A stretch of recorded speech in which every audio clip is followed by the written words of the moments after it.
just who am I? Scan horizons, a tragic mystery.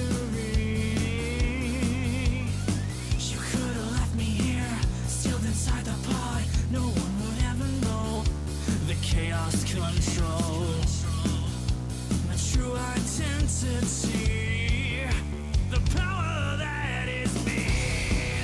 We all danced in fire, trapped in this machine. Don't know how long we waited, as the Eggman's watching. We all danced in fire, looking through the screen. Don't know how long we waited, as the Eggman watches.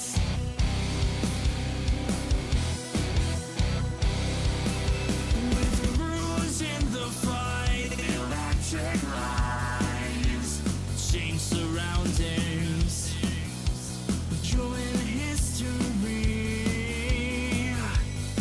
A treasure disappears as she goes. Miss her as you look away, and no one knows that this power is a key. This power changes me.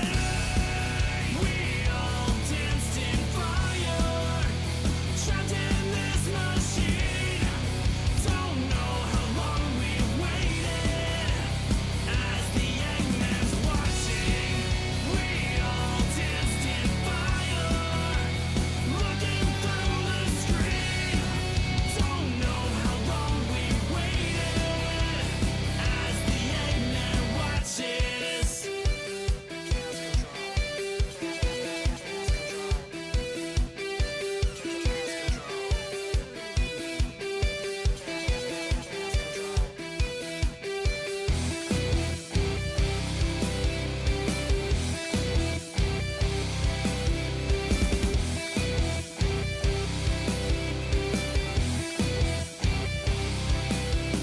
Yeah, 1, 2, 3. You didn't know, now I'm gonna show you the power that is me. You try to take me down, stop the show.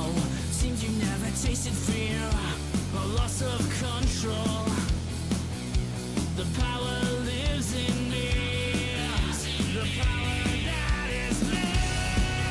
We all danced in fire, trapped in this machine. Don't know how long we waited, as the Eggman's watching. We all danced in fire, looking through the screen. Don't know how long we waited, as the Eggman watches. As the Eggman watches.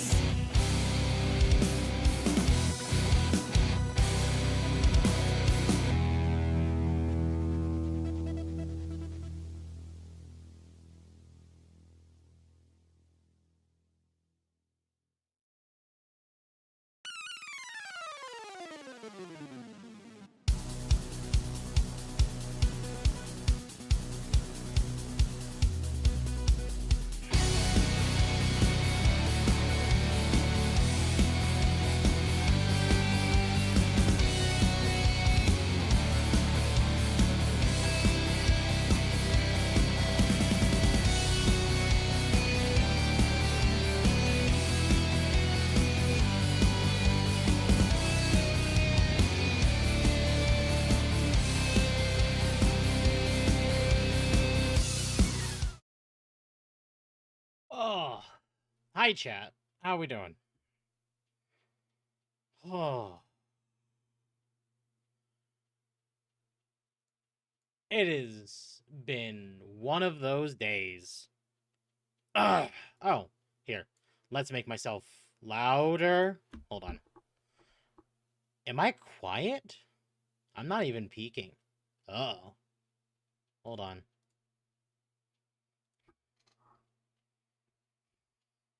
How about that? We doing better? Oh, yeah, that's better. Cool. Good morning, Temp. Ugh.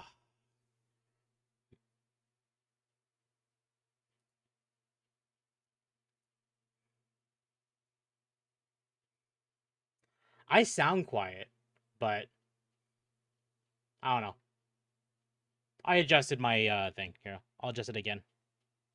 There we go.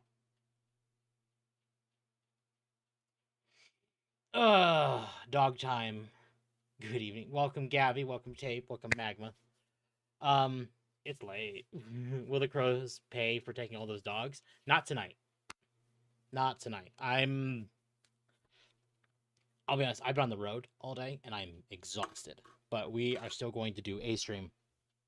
Because I said we're doing a stream today. I've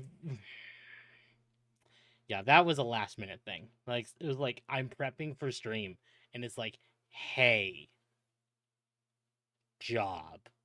It's like, oh. Okay. So yay. I messaged Dylan about it and it's like, I feel bad. I feel really awful. Misery's back up. How much is it? How much is Misery? It's $10.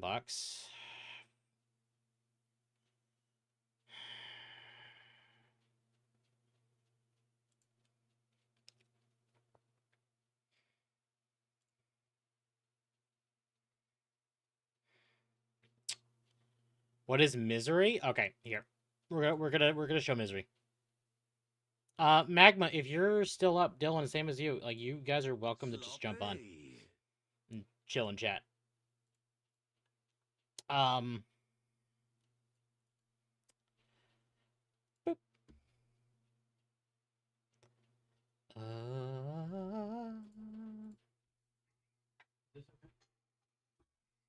Yeah, she's fine. Oh, can I put $10 in Steam? Yeah. Okay. Oh. What the hell? Oh, you know what? That might be why. Hold on.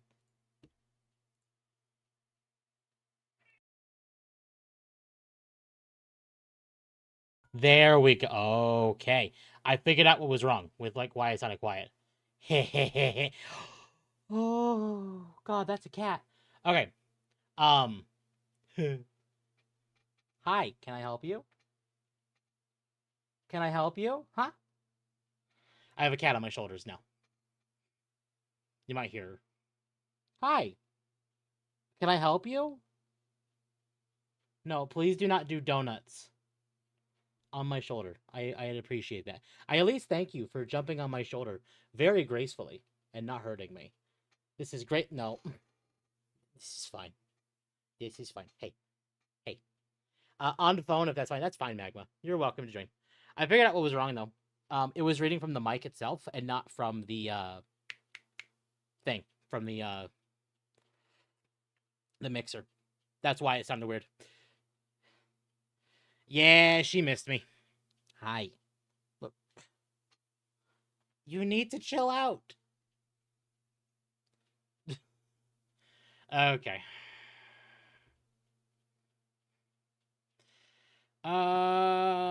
Anyway. Let me pull this up. Oh, hi.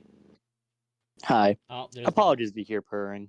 I don't care. Luna's currently right next to the phone. I have a cat on my shoulder. You're fine. Hello, Jennifer. No, I don't need your ass in my face. Stop. Hey. Don't. Ah! Figure out what you're doing. Get down. Thank you. Anyway, welcome, Farrell. Welcome, Colgineer. Mystery was a witch. Here, let me move this because I see Dylan's here as well. What? There we go. Anyway, I'm going to stream this to Discord. So you can see that. It's Misery. Misery. Yeah, I already bought it. I haven't even played it, but I already bought it. Down again. Yeah, I'm gonna buy it because I don't want to. I caved and bought it in the supporter pack. I don't care anymore. Yeah, well, no, what? There's not even. Ironically, what's really funny, and I'm gonna look at this page like in more detail.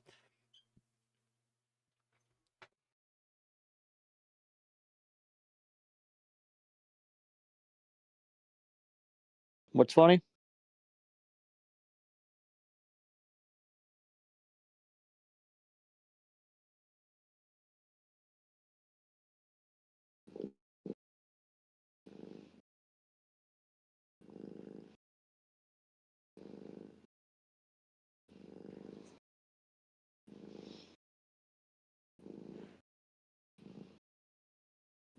Wandered off on me. Oh, he disappeared. He died. And he's back. You guys just cut out for me for no reason. You cut out for us. I didn't hear anything from you. Yep, that's Discord beat Discord. Oh, sorry. Sorry. Anyway, so what's funny about Misery is to buy Misery, it's $10, but if you want to buy the supporter pack, it's 1 cent less. Yeah. So, but yeah, I was doing with Cat. The cat was just very needy and needed immediate attention. I actually went in and did the. I bought Misery and then just went and add all DLC to cart. So I basically paid 20. I don't care. Take the money. Is there more DLC than just? It's just the supporter one. Instead of doing the bundle that's a cent less, I did actually all of it full price. Oh, okay. It's like, if you got falsely DMCA'd, no, take my money, because it's not okay. So, do you know what happened with the DMCA, Dylan, or no? Basically, the devs of Stalker were like, this is too like Stalker, and threw the DMCA at them. Incorrect. No. Yeah. So, there is two things that the DMCA. One, a actual file from Stalker was found in the files of Misery. It was unused in the game. It was only used as a reference to make the actual helicopter model and textures. Two, a popular song in like the Ukraine-Russian area was copyrighted by CSG Game World, and they had it in the game. Yeah, it was just like was it like a singular texture or? It was the texture for a helicopter used as a reference in a song that is wildly popular in that area of the world. Right. I mean, I could kind of see it at that point, but this feels more like a bad attempt at the company that did this to try to silence it, because it's like, you could have solved that by straight up talking to them, I promise you. It would have been better if they talked. Yeah, because all that GSC World did is just put more like eyes on Misery. Mm-hmm. Yeah, I just went ahead and bought it. I didn't do the 20, I did 10 because Yeah, that's fair. 10. But I did buy it. Oh, bye, Luna. Oh yeah, Bungie settled their Red War lawsuit. I'm surprised. They did? Yeah. Well, no. So What okay. happened? So for context, I'm gonna bring up the article. We're gonna talk about it on Dogwave because I think it's very, very, very, very funny. But there was some time ago that a book writer sued Bungie for copyright because apparently the story of his book was scarily close to the vanilla campaign of Destiny 2. Okay. And he sued Bungie for that because with how close it was, it almost felt like direct copying. Apparently, they settled in court recently. Uh-huh. Yeah, With how much money Destiny's losing, I wouldn't be surprised they settled instead of trying to fight it. Yeah. Update as of November 14th, so that's today.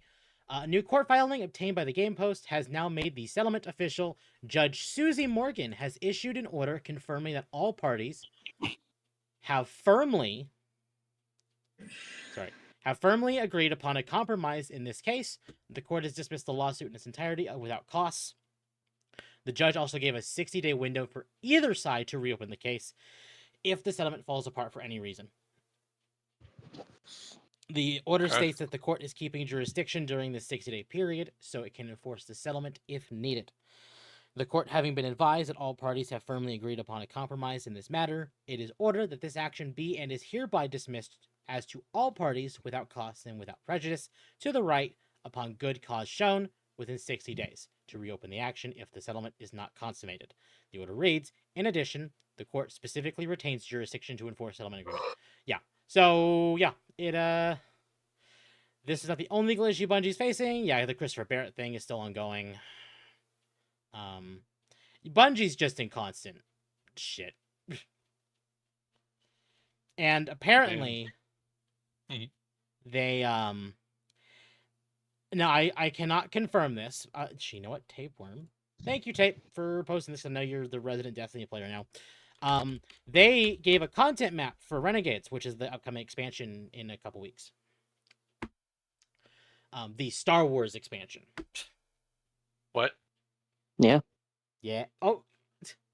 So yeah, Bungie is partnering with Lucasfilms to give Star Wars themed weapons in the game, including a lightsaber, or well, several lightsabers. Because apparently the dungeon exotic, I assume, is the dark saber.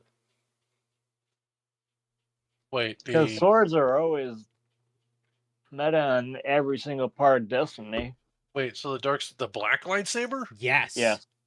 What? Where did is it in here?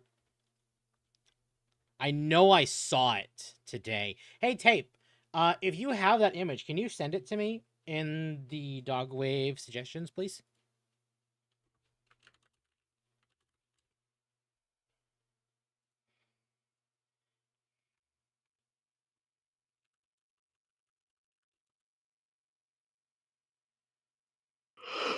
Hey. It might be in the trailer. Here, I'll pull up the trailer. Because I don't know if Tape actually saw it. Not Tape, fucking Magma. Sorry, I'm tired. I'm No, tired you're of you. fine. Yes, I haven't cared about Destiny since the end of the Final Shape. That's fair. I mean, I haven't really guys- cared either. You just played stuff that wasn't Destiny? I kind of miss it because I still miss the gameplay. Because the gameplay is still fantastic, but Mm-hmm. And I'm trying to fill that MMO hole in my heart right now. yeah, that's why I'm trying to get you into Guild Wars. Yep. Anyway, so this is the trailer. Everything you've shown me, I've made real. I've marshaled a new Imperium to snuff out the light.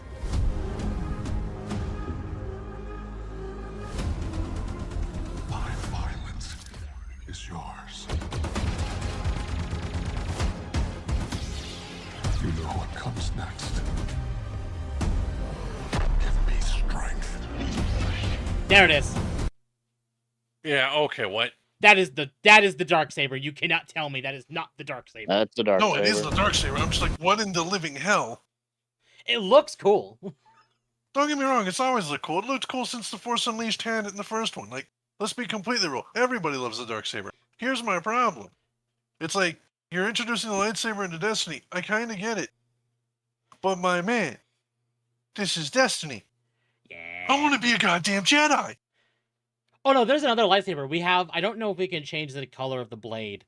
I think they said you can Here. and change if you can change the color of the blades, probably due to the elements applied to it. Here. We'll do this and then. There we go. So this is the loot. Again, like, I'm not playing. I know Magma's not playing. I know Dylan's not playing. But I saw this, and it's like, it's really cool. Welcome, renegade. I have another bounty for you. No, it's just better. But I don't pay for mercy. That's just Han Solo's blaster. It is. Now let's be real. And I always maintain he shot first. I mean, yeah. So I'm sure you probably have guessed the look of the enemy faction of this. It's Stormtroopers. I mean, yes, the Stormtrooper cabal. Empire no less, but I mean, here's my problem. Stormtroopers you can't actually use because, well, they can't hit shit anyway. We can't So- just Cabal. They can't hit anything. The story, as far as I'm aware with this is a sub-faction of the Cabal who is being run by a Dredgen, which is basically kind of like the Sith, essentially. Yeah. The Dredgen weren't the Sith. They weren't originally, but in this, I they are. forget how many, because they retconned Dredgen like 13 times. I forget the actual lore of them now. Yeah, they have.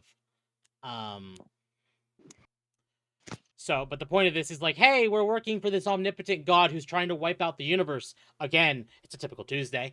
Yeah.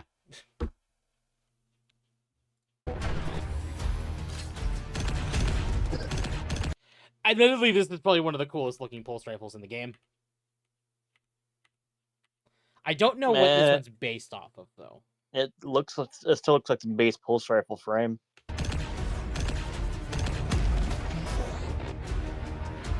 Pulse rifle there. Let me see. This is a heavy sniper. That's not a new class because No, because that's Whisper the Worm and Yep. Darcy. I Might be a forgot new Darcy was rocket higher pulse. sniper. No, it was a 4-round normal bullet pulse. So it That's wasn't a Hawkeye rocket then. pulse. be a Hawkeye then. There is no scope on this thing, but this is a hunting rifle that was used by the Tuscans, by the looks of it. Right.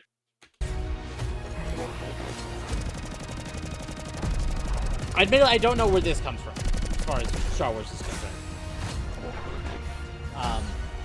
Burrito's pistol. Mauser. Yep. Out here, there are no laws. So, Tape, you've played D1, right? Not Tape. God, sorry, Magma. I played a bit of it, yes. Yep. They brought Hunter it back. exotic. Shield recharges over time into an overshield. Oh Why? no. Why? Hunters need damage. You keep taking all the damage away from them. No kills. There it is. There's the fucking exotic Titan chest base. It's returned. Oh no. Oh.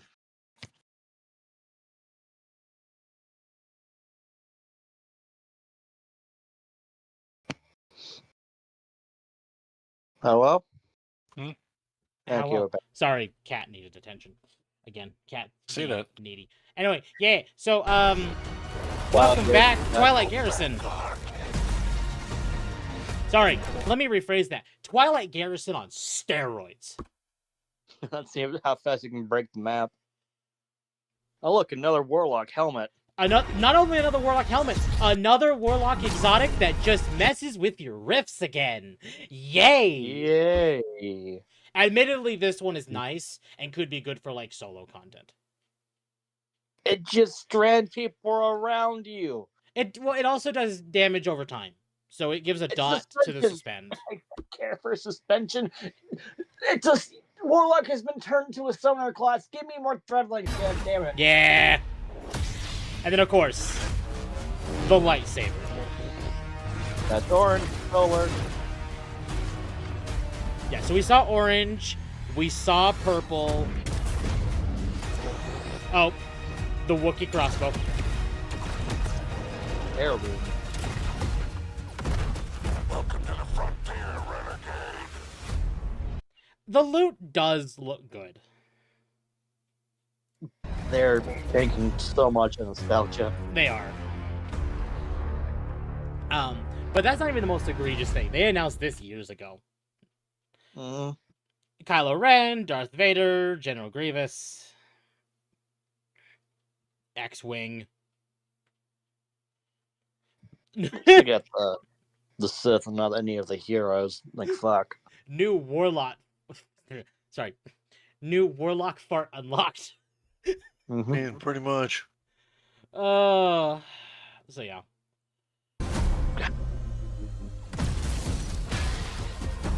Take everything I have. And the main antagonist here sounds like fucking Kylo Ren. Yeah. Before or after the second movie. I don't know. I think the only thing that really truly interests me about this dungeon is that this is the second time we'll be going from the surface to a ship or space or whatever. The first time we did that was Deepstone. No TIE Fighter? No. Well, okay. You know, I'm not going to say no. That very well could be a reward. Us Hunter mains don't get damage because the greatest damage we can do is ourselves because Cade is dead. Yeah, Cade is dead again. I mean, you had the entirety of the beginning of Final Shape. Well, that's not even the problem. You know what's sad? The Hunter exotic weapon that matches well with the Hunter exotic armor did best on a goddamn Titan.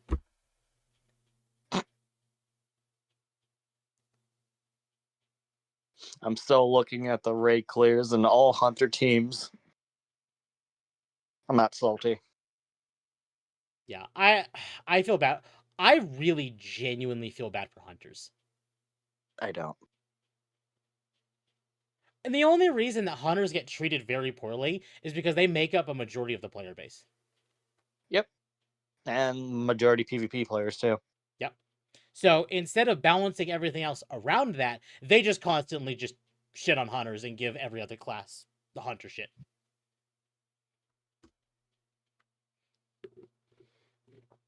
They buffed the Sniper to work 30% better with Nighthawk, and it still does less with on a Hunter than it does Titan. Sorry, like, Hunters have the drip. I'm going to be honest. Hunters have been getting less and less good drip. So, taking King but Star Wars skins. Yes. Welcome Avenged. Welcome Yokai. Crossbows launched with Edge of Fate. They're weird. We were begging for crossbows for years. I mean, they actually did go for a crossbow and Edge of Fate. Interesting. Yeah. I think they're just basically heavy bows, which is No. fine. I have no problem with that, honestly. I think that's fine. But yeah, correction, 30% buff is when Renegades drops. Oh, okay. Then we'll see. Then we will see how that works. Because Bungie refuses to actually balance things properly. It's either it's buffed to insane numbers, or you're just never using it because they've just nerfed it into the ground. There is no middle ground with Bungie. It's either too good or too bad. Mm-hmm. Dumbasses. Did either of you two see what Valve announced this week? All the hardware? Yeah. The hardware. Yeah, I was gonna say, my man, it was plastered literally everywhere. Rage Plastered- just went on a rant about that. Plastered Hopia everywhere and and injected. seeing it are different. No, it was like plastered everywhere because everywhere on Twitter, everywhere on social media was all over the place. It was plastered on multiple Hey, everyone. Discords, like everything. If it was related to Lucky, I have fucking seen it. Oh, I mean, fair. Rage was I want to see messaging how me good as the well. VR headset is. Oh yeah, no, I'm buying the VR headset. I have actually fully I'm- committed to not buying the because I was gonna buy the MetaQuest 3S because it was gonna be $250, which is a great No. sale on it. But I was like, if Valve announces the VR headset, I will consider it. Like not buying. I'm one. actually surprised it's a standalone. I'm This is Steam sold. Deck. Steam Deck is our powerful, The only thing I'm not portable, sold on is the handheld Steam gaming machine. PC that lets you take your Steam library with you anywhere. We're pretty proud of it. People who own Steam Hold on. Decks have Go been away, playing bot. everywhere, and we couldn't be happier with gone, the response bot. we've heard from all of you. We're excited to talk about the future of Steam Deck, but not Well, today. I'm gonna head out, guys. because See ya. this Oh, isn't you have a good video night, about Magma. the future of Steam Deck. This is a video about the future of Steam hardware. Today, we're announcing 3 new members of the Steam hardware lineup. All connect The you with powerful GameCube. Can I get PC Lovers gaming. Lab on the game? All are The optimized for GameCube. gaming with Steam. Ironically, I was And all wondering are why they shipping didn't in- call it the Steam Cube, but then the reason they probably didn't call it that is because of the actual Valve Nintendo, not Valve, the Nintendo Pocket Pair lawsuit. Probably, Early but we'll see how 2026. that goes. Let's start with this one. And to be fair, they already had Steam Machine as a copyright, probably. So Yeah, so it was easy to work with. exactly. I'll lurk, but Biggie, that's fine, Magma. I'm This probably not going to is be the on new for, like, Steam controller. forever. The new Steam So, controller puts all of your people Steam say games this thing at is your ugly. fingertips, so you I'm- can play wherever and however you want. Just like with Steam Deck, I'm hesitant I'm to gonna say be it's real a with you. Any game with your Like, Steam controller.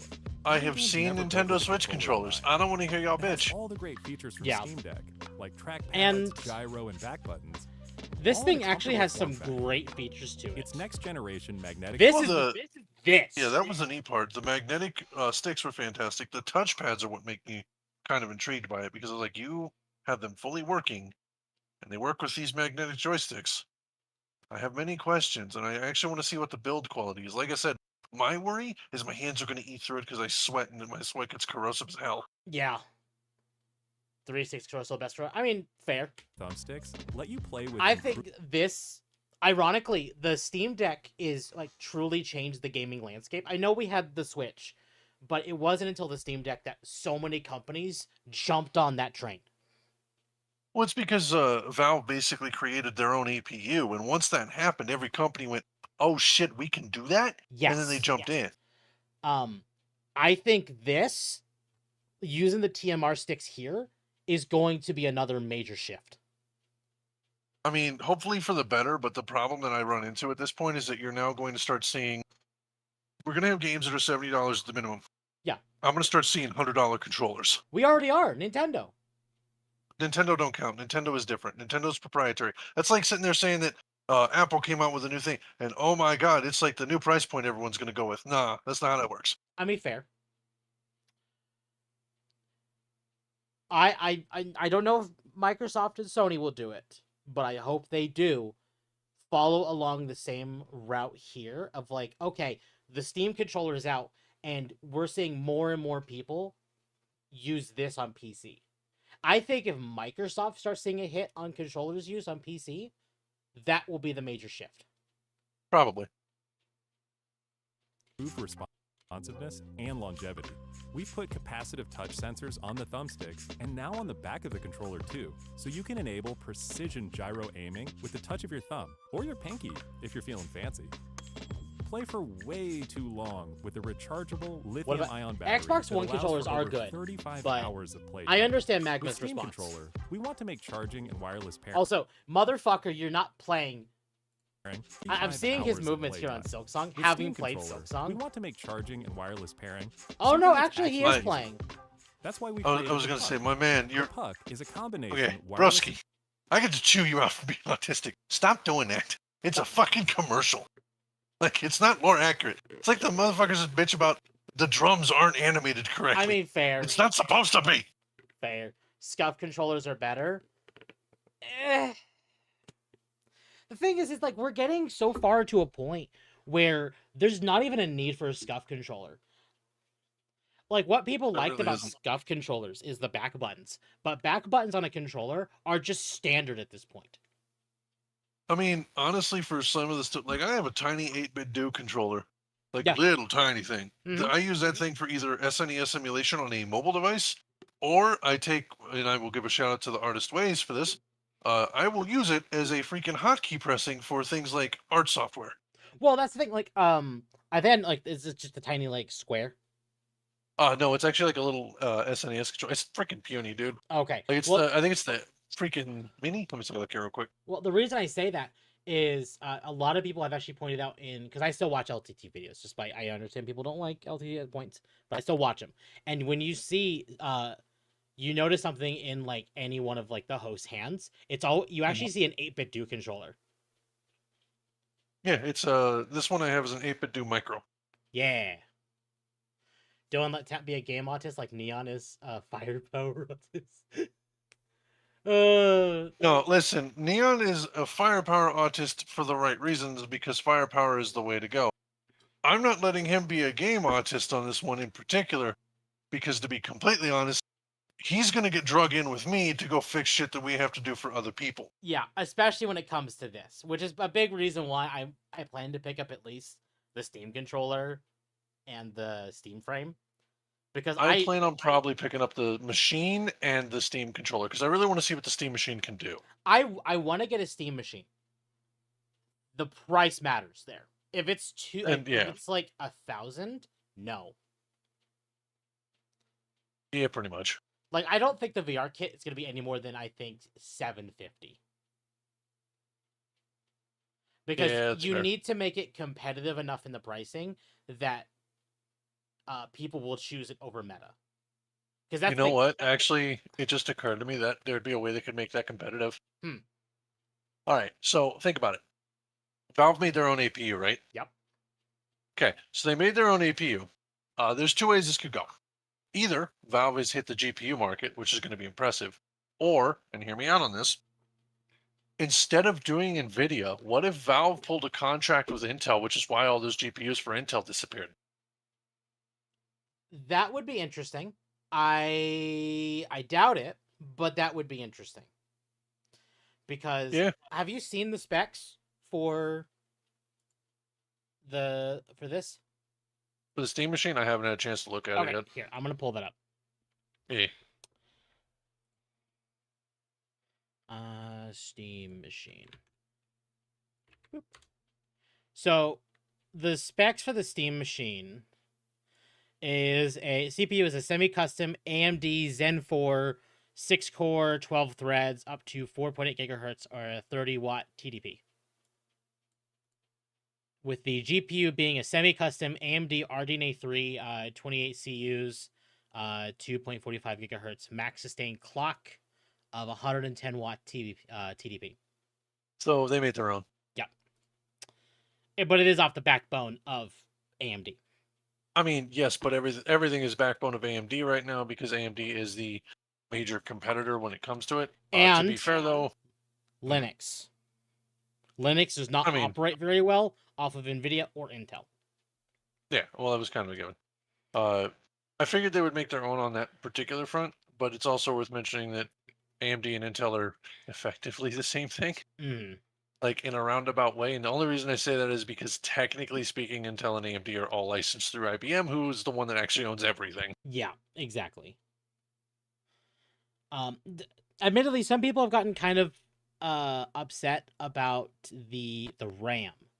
So it is 16 gigabytes of DDR5 plus 8 gigabytes of GDDR6 VRAM. I mean, I could see that because what this basically means is you're probably going to be at low settings. Part of the problem you're going to run into almost immediately, and this is the problem with shitty games optimization, is the fact that you need about, for a decent game experience, about 10 gigs of VRAM minimum dedicated. And that's going to pose a problem for a lot of people who want to play things that are a little higher end or early access. A great example of a game that's probably not going to run well on this is Icarus. I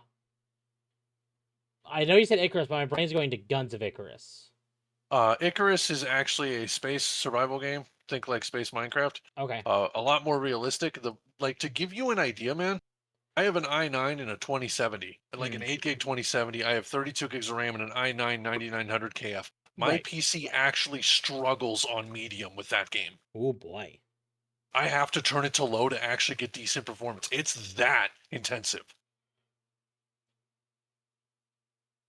Hi, Katie. I'm very much in question why this collab is a thing. What collab?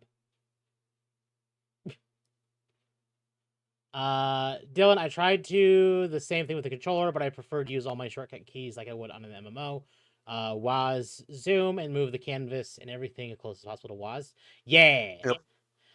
But that's an interesting thing, and they'll get into it with this. But the Steam controller has back buttons that you can actually just remap. They intend for this thing to be used like a keyboard.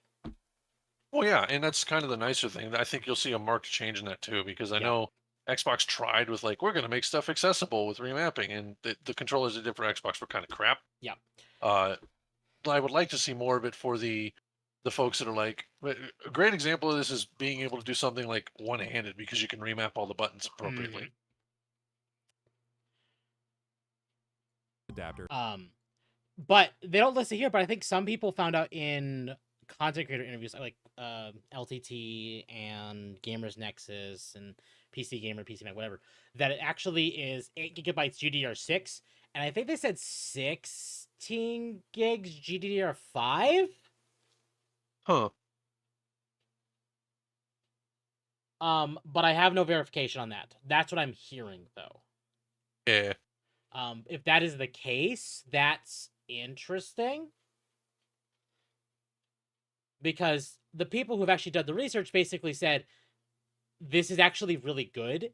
Just on paper, it doesn't look great. Yeah, I mean, the other thing that on paper doesn't look great is, of course, the models being 512 gig or 2 terabyte NVMe SSDs. Yep. From a gaming standpoint, this seems like a good portable type of machine, or at least one that's like, Mhm. hey, this isn't my main rig, but it's at least something to work with. Exactly. Which, sure, fair. That's where it works with. My bigger thing, and I would honestly say this is a big thing for Valve, what they should do is, since it's Linux based, they should work with some people. And I don't know, you got a bunch of things like VTubing softwares, streaming softwares. Why not work it in with Valve with the Steam OS? And all of a sudden, you have a portable Steam machine that most streamers could use while traveling. Yeah. Like, I know if I were to get one, it would replace my Steam Deck as far as being like next to like the TV at the bed. Right. The way I was thinking, because like I usually turn on YouTube when I go to bed, but the problem with that is I have to deal with advertisements. This, I could turn this on before I go to bed and just put on like Brave with the multiple ad blockers I use and remove the ads from the equation. Yeah, I mean, there's also for me, in my case, it would probably be end up using a Pi-hole, so. Yeah. Now they don't mention this. They don't mention this either, but I have confirmed this. They do say 2 Steam Machine models. So one is a 512 gig NVMe, another Right. one is a 2 terabyte. But they're Right. like both models include a high-speed micro SD card slot. They don't mention this in like the hardware announcement, nor on this page. You can take the shell off and replace the NVMe SSD. Okay, cool. Then that's actually what you'd probably want to be able to do. So The other question I have is, if they were smart, if they built this right, have the ability to have a 2.5 spot, or at the very least, the ability to have like a dedicated either USB port or something like that. Yep. And you could work with either a NAS or an external drive, and you'd probably be set. Yep. Which is why for me, I would probably go for the 512 gig, and then just throw a 2 terabyte in there myself, or even throw a 1 terabyte. Right. I would cave and probably do a ton of games on it, because unfortunately, all of the good games that I like to play are insanely freaking spacious. Like, it's like, my Yeah. God, why? Yeah, like for me, like what would I throw on there? Like what?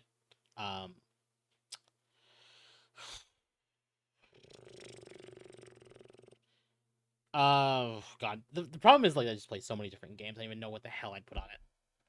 Right. I mean, I'd like to see how Helldivers 2 does on it. Yep. I'd like to see how Darktide does on it. I'd like because to again, those are both Autodesk. I'd like to see how, like we saw Cyberpunk running on it, but I would like to know how Cyberpunk does it. I'd like to know how Borderlands 4 does on it. Yeah. What the heck else was a good one to benchmark with? Oh, another good Hogwarts Legacy, and I guess Starfield are both decent benchmarks. Yeah. Let's see here. People need to stop using Elden Ring as a benchmark, because that's just stop. Yeah, but that's just because, that's another problem. It's pushed by developers and pushed by console manufacturers and PC manufacturers because NVIDIA, because that's what they do.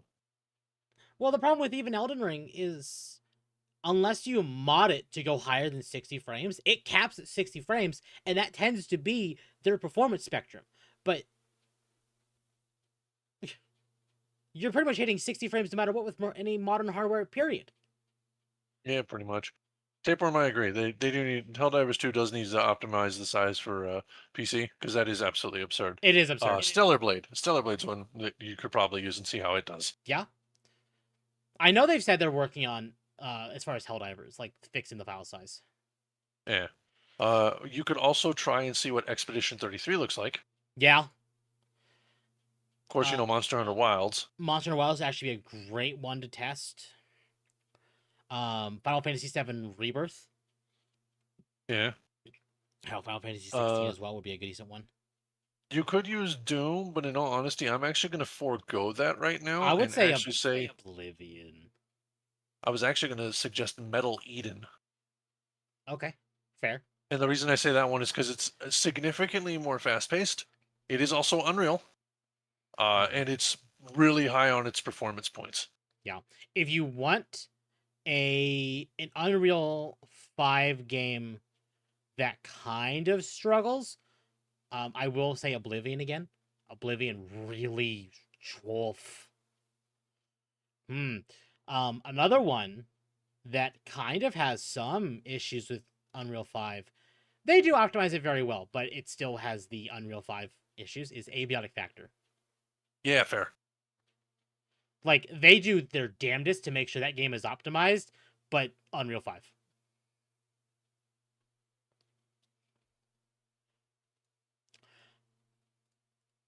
And magnetic charger. The puck included is with nice. every I do Steam like the controller. puck.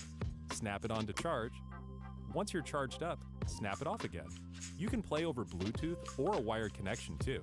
The new Steam controller works with any device running Steam or Steam Link, whether it's a PC, Mac, handheld, smartphone, Steam Deck, or the new Steam Machine. Oh, this is the new Steam Machine. Okay, I know that they probably didn't want to do it because they wanted it to be sleek. But Valve had a missed opportunity here to do a Steam first-party Machine collaboration. is a powerful gaming PC. Pause. In a Thank you. A first-party collaboration, or like whatever, to do a version of this that looks like the companion cube from Portal. I'm going to be completely honest. I know why they didn't. And the reason why is because you want to put that in the hands of the individuals, so the fans. Yes. Being completely honest with the way this is going, though, it's supposed to be its nice little form factor thing. Mm-hmm. That's one of the reasons why they didn't do it. Now, the front plate changing is fantastic. I love the fact that you can 3D print and do that. I don't know if you've actually seen this. Valve may not be doing it, but Dbrand is. Yeah. So. And again, that's probably why. Yeah. Because at this point, Valve is just trying to get as much as they can. And in all honesty, if they sacrificed a little bit of the design portion of it, so like the big fancy edition thing, they would have everyone else come in. Because remember, Valve is just trying to get this thing out. Yeah, exactly. And who so knows? Everyone else will just do it. They could very well have a version, like different variations of this. Like we had the Steam Deck OLED, we had the limited edition Steam Deck, we had the white Steam Deck. They very well could do like, okay, here's an official one that's, white. Here's an official one that's, a special edition. Like, who knows? Maybe they'll announce Half-Life 3 and give us like a version of it that comes with like a Half-Life faceplate. I mean, I could probably do you better with a counterpoint. You have this out right now, and it's like sleek, and it's got a replaceable faceplate. Random thought, because we have a lot of devs on Steam. Yeah. Why not? For example, Ponkle, Pocket Pair, or whatnot, they would partner with Valve. They make the faceplate and sell it, and then get a cut. Yeah. I mean, if So they're why not do already doing the STL files, absolutely. So that's what I figure is what Valve is going to do. Is they're going to let the market run itself here. Yeah. Because that's what they do. They've introduced a new thing in the market. The market will run itself because it's there. Exactly. You just let them run with it. Case in point, exactly, is Dbrand here. Yeah. Like, they still, like, non-stop Steam Deck skins. Like, we use the OLED. Like, Switch Deck, the Teardown, like, all these different things. Like, this is here because Valve has just allowed them to do it. And this will very much happen with the Steam Deck, or Steam Machine. Oh god, I just had a stupid idea. Okay, so the way we see the Steam Machine is it's a cube. The reason I bring this up important with like Ponkle is the group that made Vampire Survivors. Right. They have published another game. It is called Kill the Brickman. The Brickman looks exactly like that machine. Front face just be the face of a Brickman. Oh my god, creeper face. Yeah, you see? Now we're thinking with portals. Yeah. Roping in third parties to work on their products ropes in a lot of other companies for free. That's soft market power. Yep. Exactly. If they make a cube skin that's Gabe's face, a cube like the one Half-Life 1 face cube, I'll die. Again, Right. I don't see Valve actually making purchasable faceplates. I do see them maybe promoting collaborations with their companies. I mean, yeah, it's probably going to be collaborations is better, mainly for a couple reasons. One, Valve would still get a cut, because again, it's their machine. But on the same token, it's less work for them because the company that's third-party collabing is going to be the one wanting to do it because they want their cut out of it, and they're going to try to do it as sleek and with a decent build quality and with the minimum amount or at least somewhat decent amount of materials possible that are going to offset cost. Absolutely. Well, in the case of like right here, this announcement for the Companion Cube skin for the Steam machine came out the same day as the announcement, meaning Dbrand was in active talks with Valve to do this. Yes. So this is already just a collaboration with Valve. Yeah. So this won't be the first. This will be the first, but it will not be the last that they do. I mean, pretty much, and that's the beauty of why it's there for that whole thing. Mm-hmm. Now, we Steam did see them Machine use is a several different ones, and I don't know if they'll sell these. powerful There was a gaming PC wooden one. in a small but There was the sticker one here. Some people said that there are some recognizable ones here. I don't recognize any of them.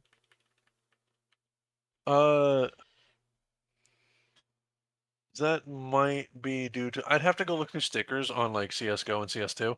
Yeah. There might be a few that are in there. The Soon trademark might be a thing. The Soon one, I saw some people saying that one might be an LTT one. I don't think so. I've never seen that one from them. Mm-hmm. The Panda here might be Project Zomboid. I don't think that's spiffy. I would have said that this was the Great Escape from Serpent Duckov? of Ronka, actually, from 14. No. But it's not. No, dude, that's a duck. Well, I know, but first glance, it looked like the Great Serpent, but it's not.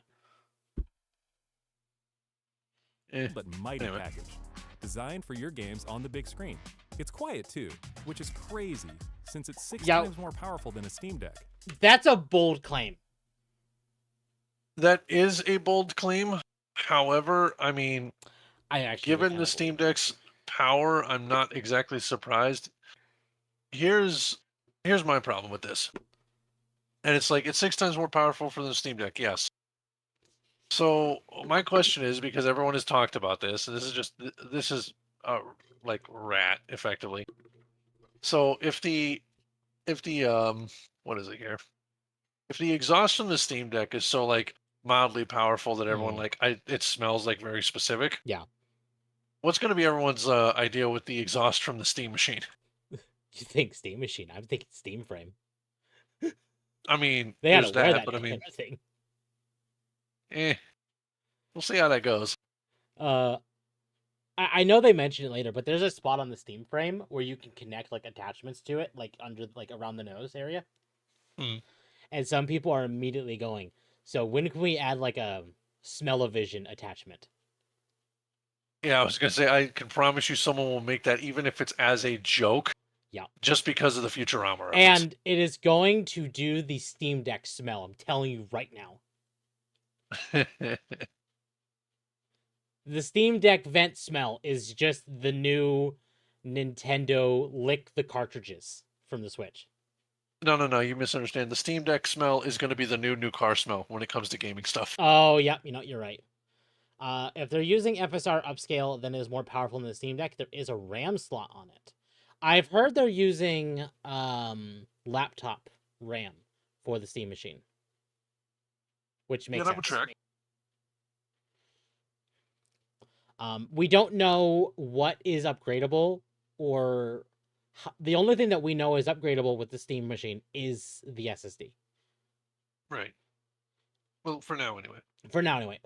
We'll learn more as it gets into people's hands. Yeah, I mean, I like the customizable stuff. I like at least from what I'm seeing here. I'll be honest, the one I'm not sold on is the VR. But I mean in general, that's I'm fair. not sold on VR. I mean, that's fair. A big reason for me for VR is like, I've wanted VR for years, and it's just never gotten to a point where I'm like, oh, okay. Because like it's always just been so expensive.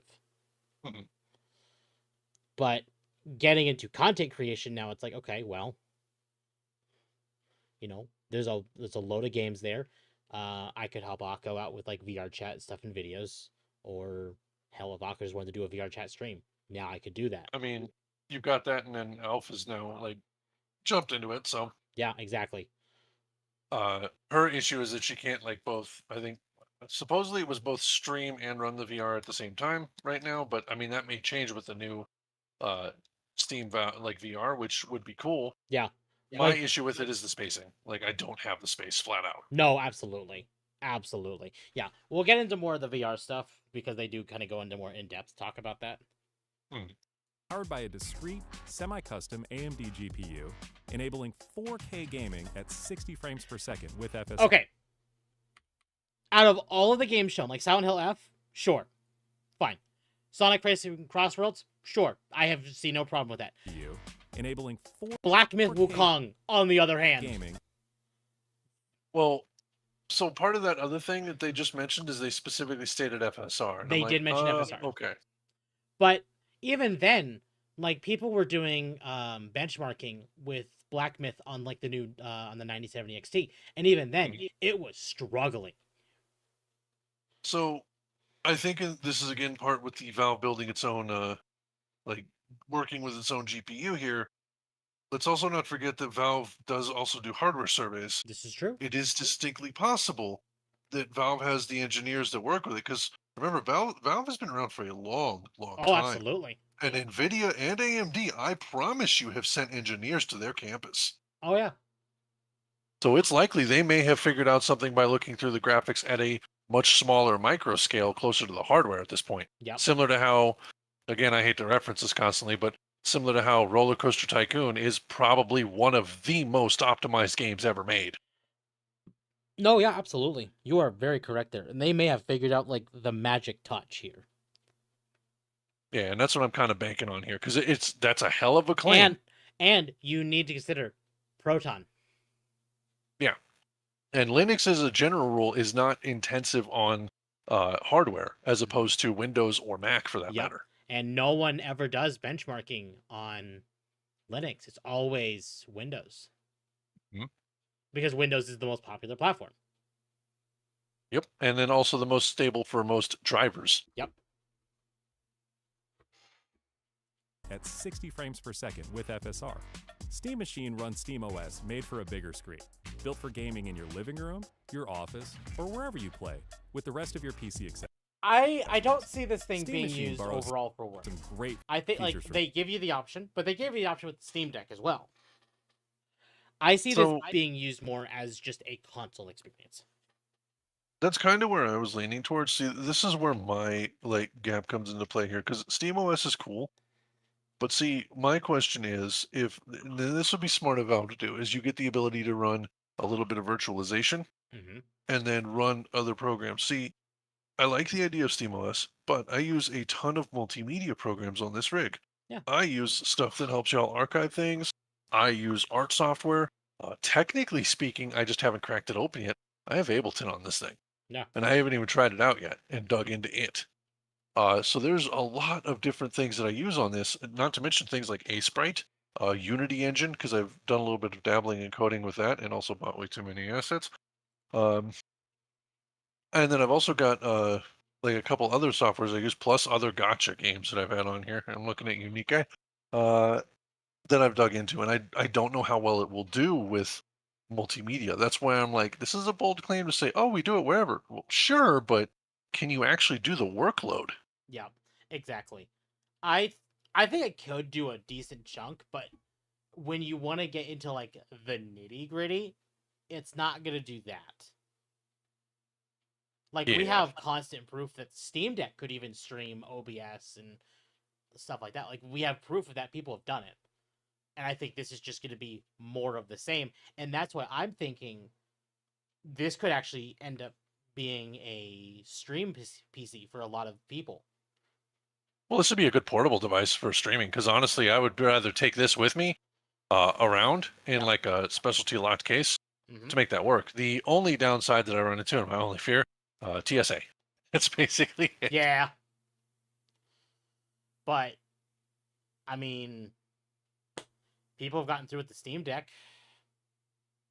Yes, people have also lost their Steam Decks. This is true. Like, I will cite in specific, and God, I am so sorry I have to cite this. Raby lost hers through TSA. They lost her luggage entirely, and it's Yeah. probably because she had her Steam Deck in her checked bag. Yeah. It's part of the reason why I don't really take my Steam Deck anywhere anymore, because like when I go somewhere, it's either just me or I'm going with someone, and I'm going to spend that time with that someone. I'm not going to just use my Steam Deck at that point. Yeah. Another thing too, and maybe this is a me thing. I would genuinely say this is a Tism thing. I like getting my achievements, and when I play my Steam Deck offline, I don't get set achievements. Oh, that would bug the crap out of me, dude. Speaking of trying to run D2 on the GameCube will get you banned. Well, no, that's been the case since the Steam Deck. I've made various points to, like, I've tagged Bungie. I've actively tried, like, pushing, like, Destiny 2 should be playable on the Steam Deck. And it's like, if Final Fantasy 14, because, like, the 14 dev team has actively said, we want you playing this thing on the Steam Deck. We support it. Yeah. And I think that's where a lot of the, like, I think a lot of games that got optimized and verified for Steam Deck are going to go really far with the Steam machines. Mm-hmm. Well, Bungie's big thing of not allowing people to play on the Steam Deck is, oh my god, the Linux is so open source that people will cheat. Even That's though not going to matter. If you Battle don't have Eye, the audience, you're not going to do anything. exactly, and Battle Eye has already said, it's like, if you want this thing working on Linux, we can make it work on Linux. You just give us the go ahead, and we pretty much just flip a switch, and this will work on Linux. Yeah. Which But is Bungie doesn't want to do that because, Bungie in doesn't all wanna do honesty, they're already kind of running low when it comes to things like audience retention. well, They don't want to split that market further. This was back before Lightfall, which was the worst expansion of fucking Destiny. So it wasn't when they were already losing. They were actually, Lightfall was the most sold expansion on the franchise because they had high highs of the Witch Queen expansion. So people were thinking, okay, they may have figured out the formula. Let's go to the next one, and then it just bombed so hard. Yeah. I mean, I can't complain on that one. You kind of end up having, because especially when you get good hypes on expansions, especially with a game that's live service or MMO, you're eventually going to have shitty expansions. Everybody has fallen prey to this, even Final Fantasy Even 14. Dawn Trail. I'm not going to go touch it. My man, I literally have the collector's edition. I still have not played that game. And this is like, I've said this time and time again about Dawn Trail. Is it the worst expansion? Yes. But Square has already said there were issues. We're acknowledging them. And that's the best thing you can do, is just acknowledge them. Bungie never acknowledges their issue. Yeah. Edge of Fate is the worst? Okay, fair. Edge of Fate has no content. At least Lightfall had content. I mean, sure, maybe it'll improve the anti-cheat support for Linux, Sigmar, but my other problem being is it, and I'll be honest, a lot of my issue with it is just Linus saying it, which is, it's not to shoot on his credibility. Thank you. The problem that I have is that, in all honesty, he's done a few things that are arguably corpo greedy, and that's not a thing I really stand for, at least from an ethical standpoint for me. That being said, from a business standpoint, no, I can get it. I understand. Yeah, exactly. But like as it stands right now, is he a bad source? I wouldn't necessarily say it, but I would take it with a hefty grain of salt. The likes of which is probably the size of a boulder of a man's chest. Exactly. Like, don't get me wrong, Linus has had his issues, but what content creator hasn't had their fair share of issues? I mean, hell, I'm gonna point to Akko. Akko had that gonna make a worse Spurg out. example. I was gonna make a worse example, my man. Oh, what were you gonna? Your example? DSP. DSP is another great example. The reason I say Akko is Akko had that Spurg out back in 2020. Oh, I'm aware. I was there during that Spurg out. I was on calls with Rage for over an hour during my actual job. Yeah, exactly. So again, like, people are not immune to just having issues, and the same goes for Linus. But this is why Linus already said, hey, I'm not running the company anymore. And that's perfectly fine, and that's good to see that he's willing to at least step down in places. That also being said, when you get to scale, at some point you will have to step back Speaking of because they Akko, get too big. It's a thing. What? hi Akko. Well, thank you for the raid. Oh dear, I hope you all had fun watching Mort. they did more than watch Mort, my man. Oh, I know. They I did want. so much worse. I was gonna be there, but work called. It was so much worse. But Why? Because Rage went on a rant. oh, good. Anyway. Well, thank you all for the raid. Hi, if you don't know who I am, I'm Temp. I am the local dog. I primarily, I I do variety gaming. I originally had intended to just be a Final Fantasy streamer, and that went off the rails so hard. So I primarily do variety, but if you enjoy that type of stuff, we do variety gaming. We do stuff like this where we're just talking about news, all the fun stuff. So, thank you for the raid, Akko, and welcome raiders. Yeah. We've been actually talking about the Valve announcements this week. Because Valve did some good stuff. Valve did a lot of good stuff. Well, that's my interest. I will give them that. They originally had my thoughts, and now they have my curiosity. I am willing to give it a shot for a lot of the stuff they have proposed. Yeah. Right now, my only real thing that's bugging me is just what's it going to be like in our hands. Exactly. Yep. No, 100%. What's it going to be like in our hands? Absolutely. Chat, on the note, it has been an hour. Oh, is that choking? God damn it, my stream deck is choking. Oh, wait, no. Rip. Here we go. It's kind of working. Chat, if you enjoy the content I produce, I would greatly appreciate it if you left a like, subscribe, hit the bell for more notifications, and join the Discord as the best place to want to go live. We have rare dogs there. Oh, and we have a bull. No, Hi. get out. No, fuck you. He's talking about the Steam box. He's talking about the GameCube. I wish to be here. I love the GameCube. I want to rant about this, and Akko was bitching at me for yapping about it. My man, you've been yapping in every stream tonight. I have liquor in me, and that is my fuel. God, this gives me a headache. I'm turning bull Okay. down. Yes, turn me down to 60%. I turned you down to 100. You were at 140. Oh God, no, 80%, dude. Trust me, 80%. I'm gonna crank him to 40. I'm gonna just so put I have you on my sanity 100. saved. If I need to lower you more, I will lower you more. Okay, so what have you talked about so far? What can we gasm about? Well, but let me finish. Chat, if you enjoy the content, thank you for the continued support. Greatly appreciate it. We are actually 26 subs off of 700.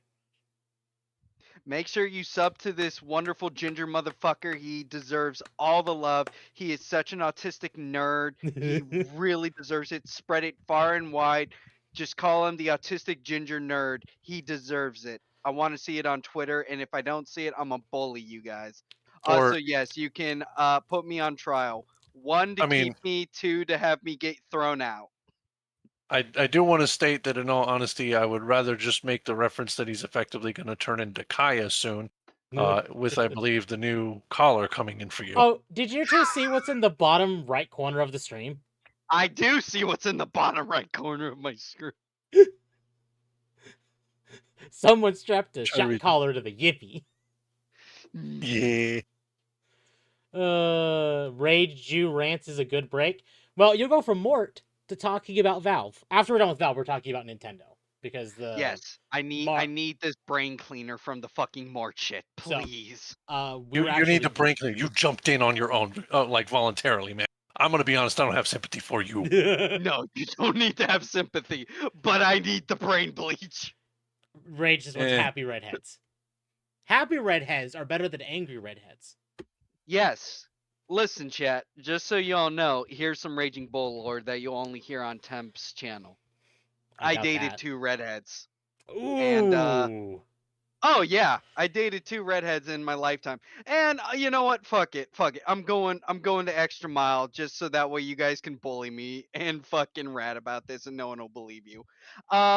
I dated a chick. Her cousin was a redhead, and I was dating her at the same time. I was double dealing back in the fucking day. No.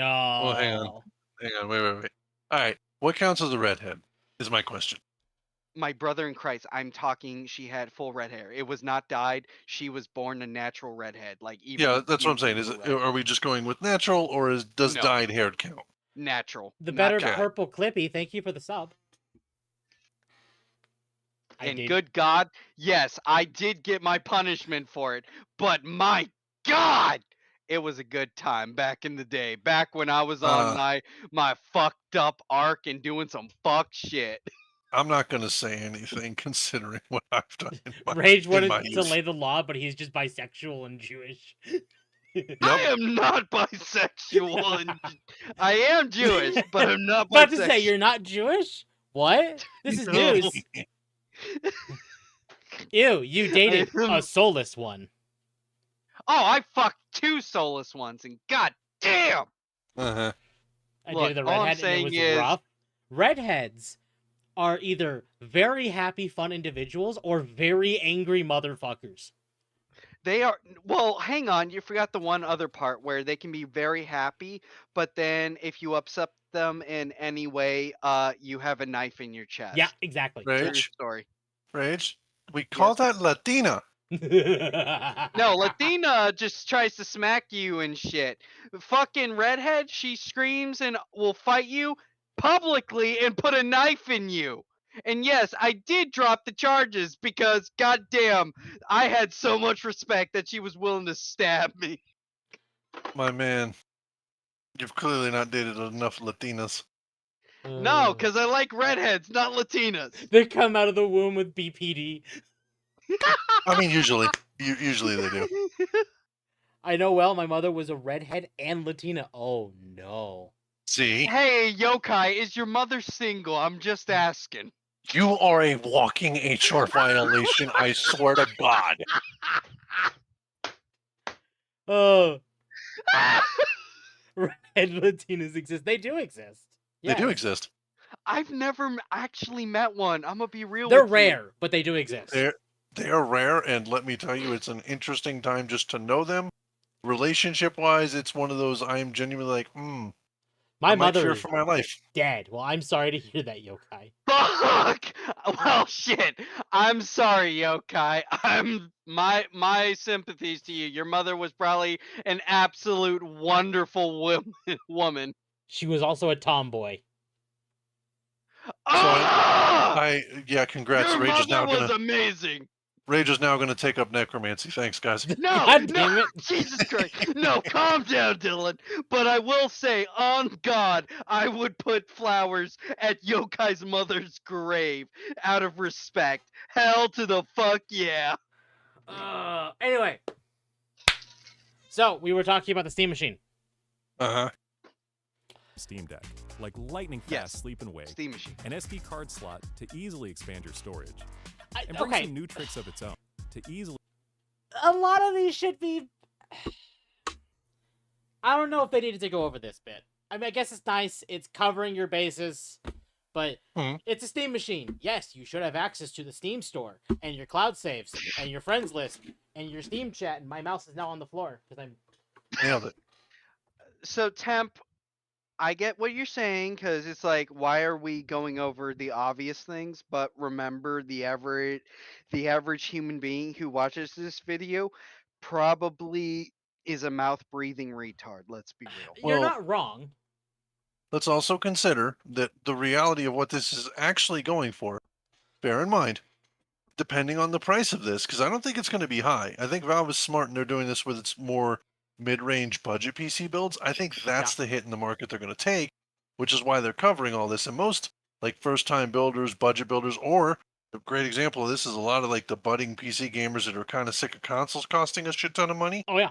And then are going to their parents going, you know, I want something that's like not crazy, because let's be real, parents hate the fact that budget-wise, gaming's expensive as shit. Gaming is very expensive. And if you have this, and then you can basically tell them, hey, it's not nearly as bad. Games are cheap, this, that, and the other. You make it easy on the parents' wallet. Parents might actually go for this really easily. And that might be why you're going for the audience for it, is explaining, yeah, it has all of this built into it. I don't have to do anything because let's be real, PCs and consoles are basically giant entertainment centers. Exactly.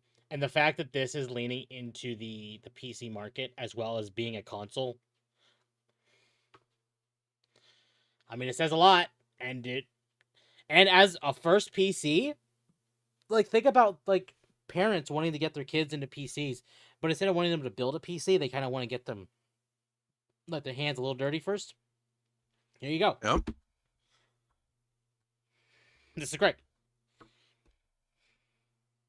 Expand your storage and bring some new tricks of its own, like a customizable LED strip, which can show different system functionalities, or your own light show. Steam Machine is a PC, so run whatever software you want, and it works with all your favorite desktop and gaming accessories. Steam Machine is designed to work hand in hand with the Steam controller, with the low latency wireless connectivity of the Steam controller. I say 700 minimum. Right in. I'm gonna be totally honest. I'm thinking 1,000. I'm gonna say, honestly, I would say probably close to 650 is my initial guess. If it goes lower than that, I'm going to be very intrigued. And it's distinctly possible it could, since Valve has basically done its own CPU and GPU. Yeah. So if they do that, that's a hell of a hit.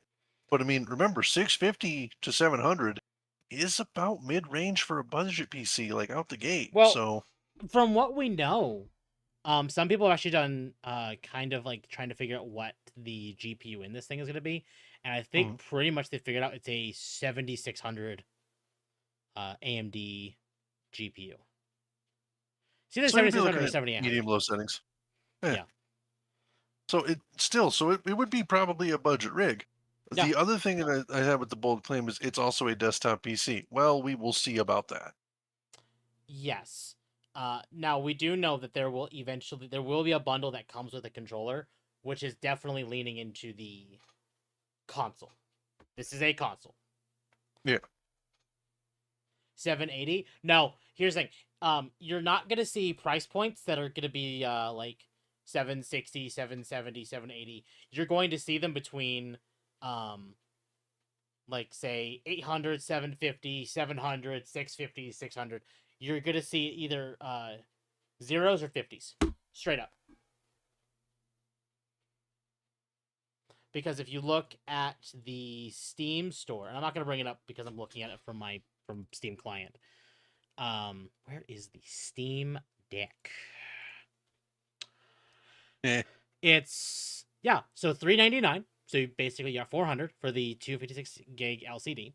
You have 550 for the 512 gig OLED, and you have 650 for the 1 terabyte OLED. Notice there that it's always either zeros or 50s. Yeah. So if you want to have a decent idea of what these might cost, look at the Steam Deck prices. They might subsidize the system, but I highly doubt you could just use it as a PC. You could use the Steam Deck as a PC. Like I said, we'll see more when we get our hands on it, because I don't quite believe that until we can actually see it in action do things that a PC could do. It needs to be in the hands of the audience, not just content creators. It needs to be in the typical consumer hands. Yeah, and it's great for streaming your games to your phone, tablet, laptop, Steam Deck, or Steam Frame. Oh, yep, this is Steam Frame. So the Steam Frame is Valve's next generation VR hardware. Stream all your Steam games. They have an interesting demographic for the Steam Frame, by the way. I mean, yeah, that sounds about right. Like Steam Frame is what, middle-aged woman? Valve's next generation. Young guy, young woman, VR hardware. Middle-aged man. Stream all. Grandma. Listen, man, I'm not really going to judge. Gamers are kind of all ages at this point. All your Steam games, VR and non-VR alike, in this comfortable, lightweight, wireless VR headset. I know Steam Frame that uses Wait. What's that? Wait. Okay, sorry, I was muted, but I was trying to listen in. Okay, so just to make sure I didn't misunderstand something. So, is this fucking thing? Is this fucking thing? It doesn't need the box thingamajiggers, right? Is it standalone? Is what you're saying? Yeah. Is it Yes. standalone? So they've Oh, actually not mentioned that yet, but it is a stand. So okay, so I want you to take this idea. It is a meta quest, but Valve. with Or if already I as were to made run this, become buckets. so if I were to run this, actually, I would not make the claim it's a meta quest. From the design and the looks of it and the the sleekness of it, I think Valve took a lot of inspiration from the Apple Vision and the Apple Vision Pro. Design-wise, absolutely. It is standalone though. The major Okay. difference here is that the Meta Quest has augmented reality, so you can see out of it, you can interact outside of it, but you can still kind of do PC things with it. This is 100% VR. Okay, so the reason why I asked that is because so I know the Valve Index. I remember Temp when we were chatting about it. We were like, oh, the cables and stuff. I don't give a fuck about the cables, bro. I actually am fine with cables. But my whole thing is, I've got a small fucking room currently where I live. So, you know, I told you I have the HTZ Vive, the original. And that requires, the two cube thingamajiggers. Yeah. So this is actually what they're talking about here, like literally right now, of kind of like what you're discussing. Tracking. So getting into your So games these is cameras as easy as slipping on the headset here- and waking it up. You'll see here on like right here, Mm-hmm, those actually track your outside movement. So you no longer need the base station. That is just tracking your overall movement. I know some people now, and again, I'm a bit of a boomer, so feel free to dunk on me for this, but have we heard what the battery life is going to be? And No. on top of Well, okay, yes. yes, Yes, hold on. Okay. We'll kind of go over the specs a little bit because we did that for the Steam machine.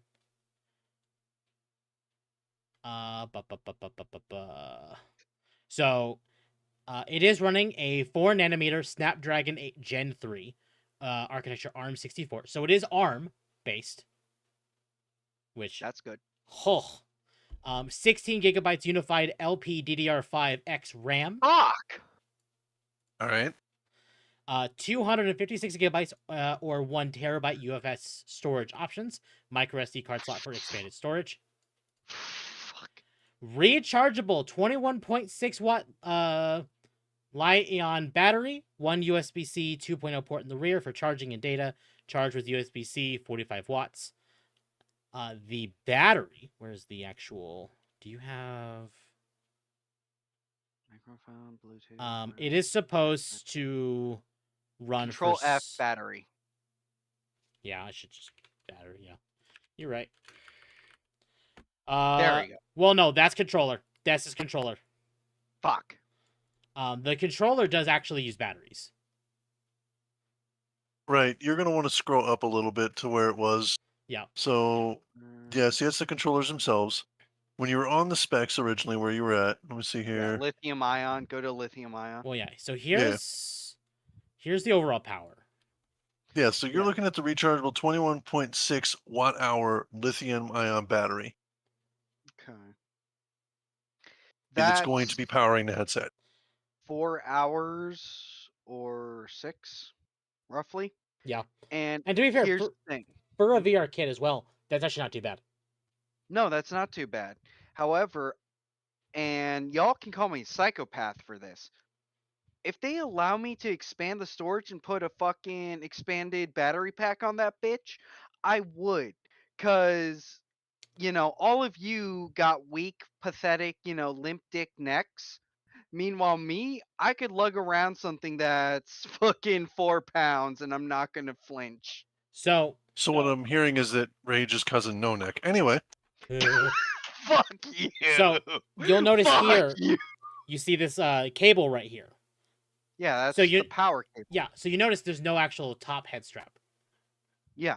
So that back thing is the battery. Yeah. So what they I- did is the front is actually not that heavy, but the back is to counteract as a weight. Yeah, it's a counterbalance. And to be fucking honest, that's actually that's genius. Cause, the weight of the front part and then have the other weight on the back so it balances. Now some people might complain that that's, heavy on your neck, but if That's- you're if you're a veteran, you That's are used actually- to a lot of weight. My man, that's not heavy on your neck. That's not heavy. Uh, And where that is placed is specifically where the base of the skull and the spine hit. That's where most of the weight is actually going to probably be distributed down your body. So it's Yeah. actually probably going to feel lighter than it usually Yeah. will. and Yeah, no. Okay, go on, Temp. You and they first. did not show this in this video, but it has been confirmed by other content creators that Valve is also releasing a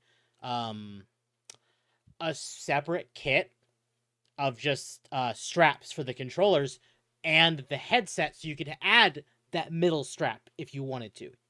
Base. So the other thought But- that would come to my mind is if Valve started offering a few like kits for parts, similar to how like this is gonna. I hate to use firearms as an example, but when you buy like a magazine kit, you would have all of the stuff to build and or repair a magazine, or basically build a magazine from a kit. Because I Mhm. don't know what parts you have broken. Exactly. Yes.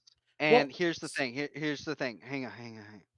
So, Dylan, you give me shit about this not be feeling heavy. Okay. I'm counter to you.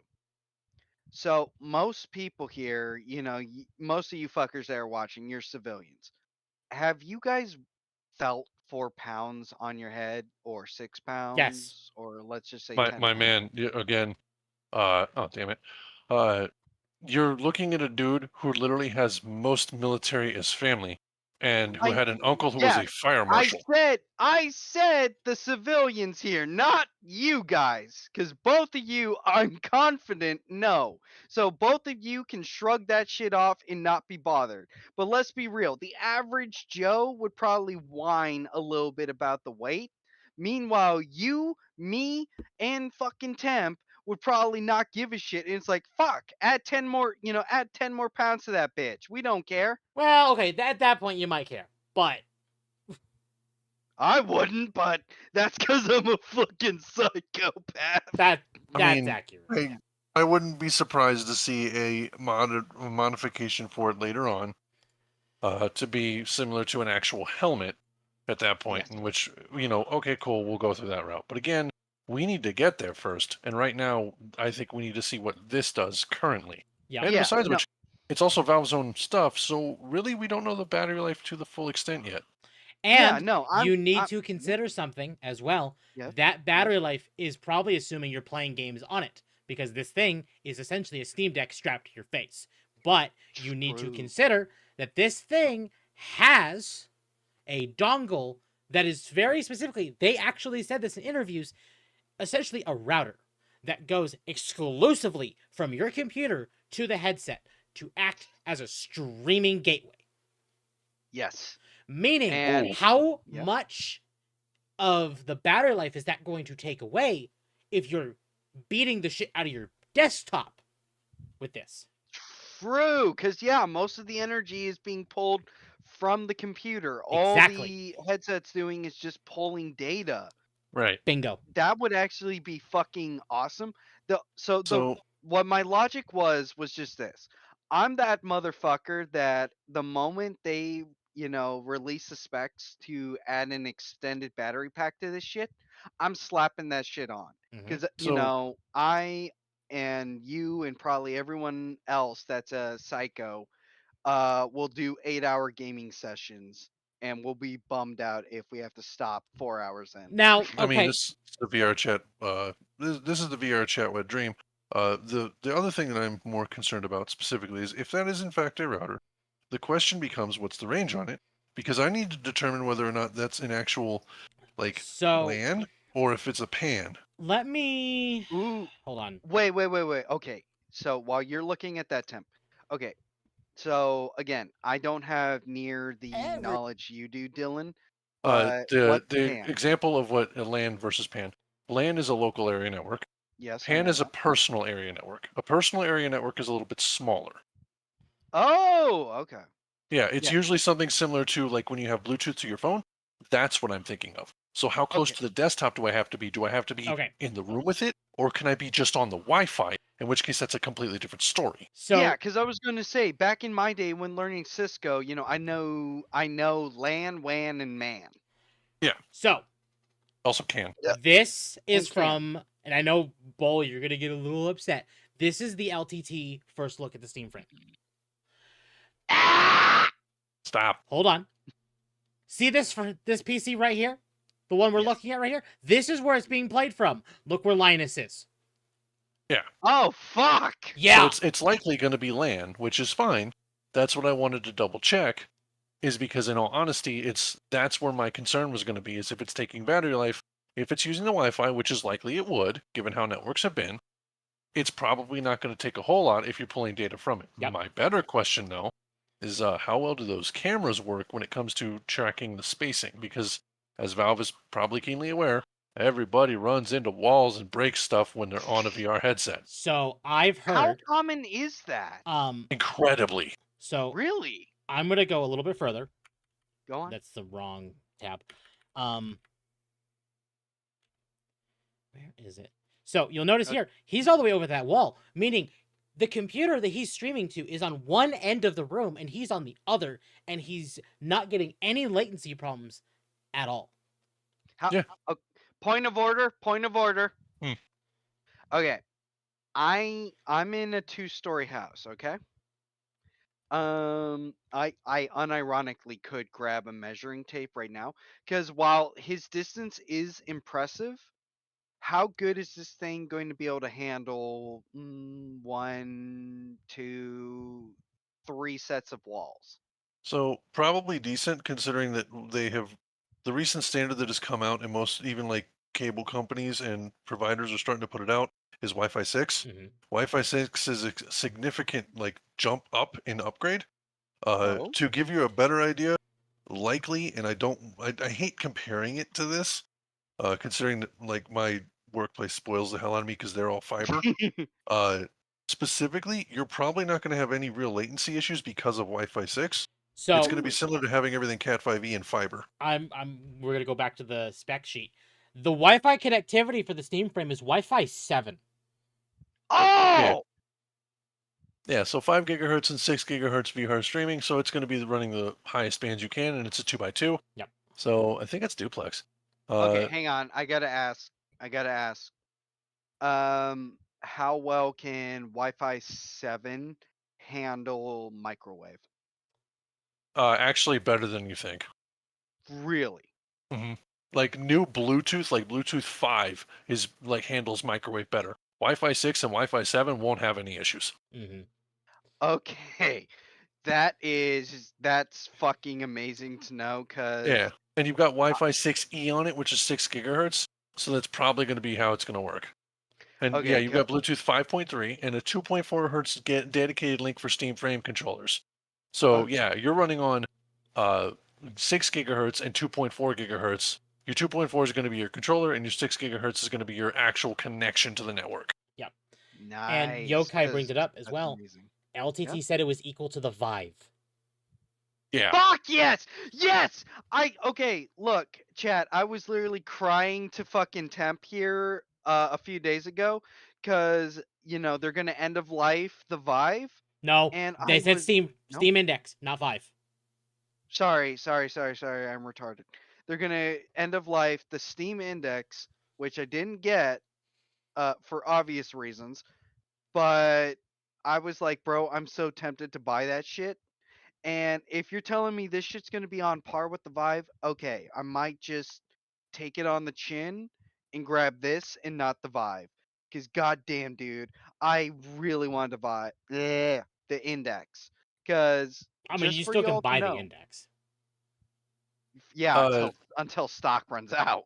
So, Gabby, to translate basically the gigahertz is frequencies.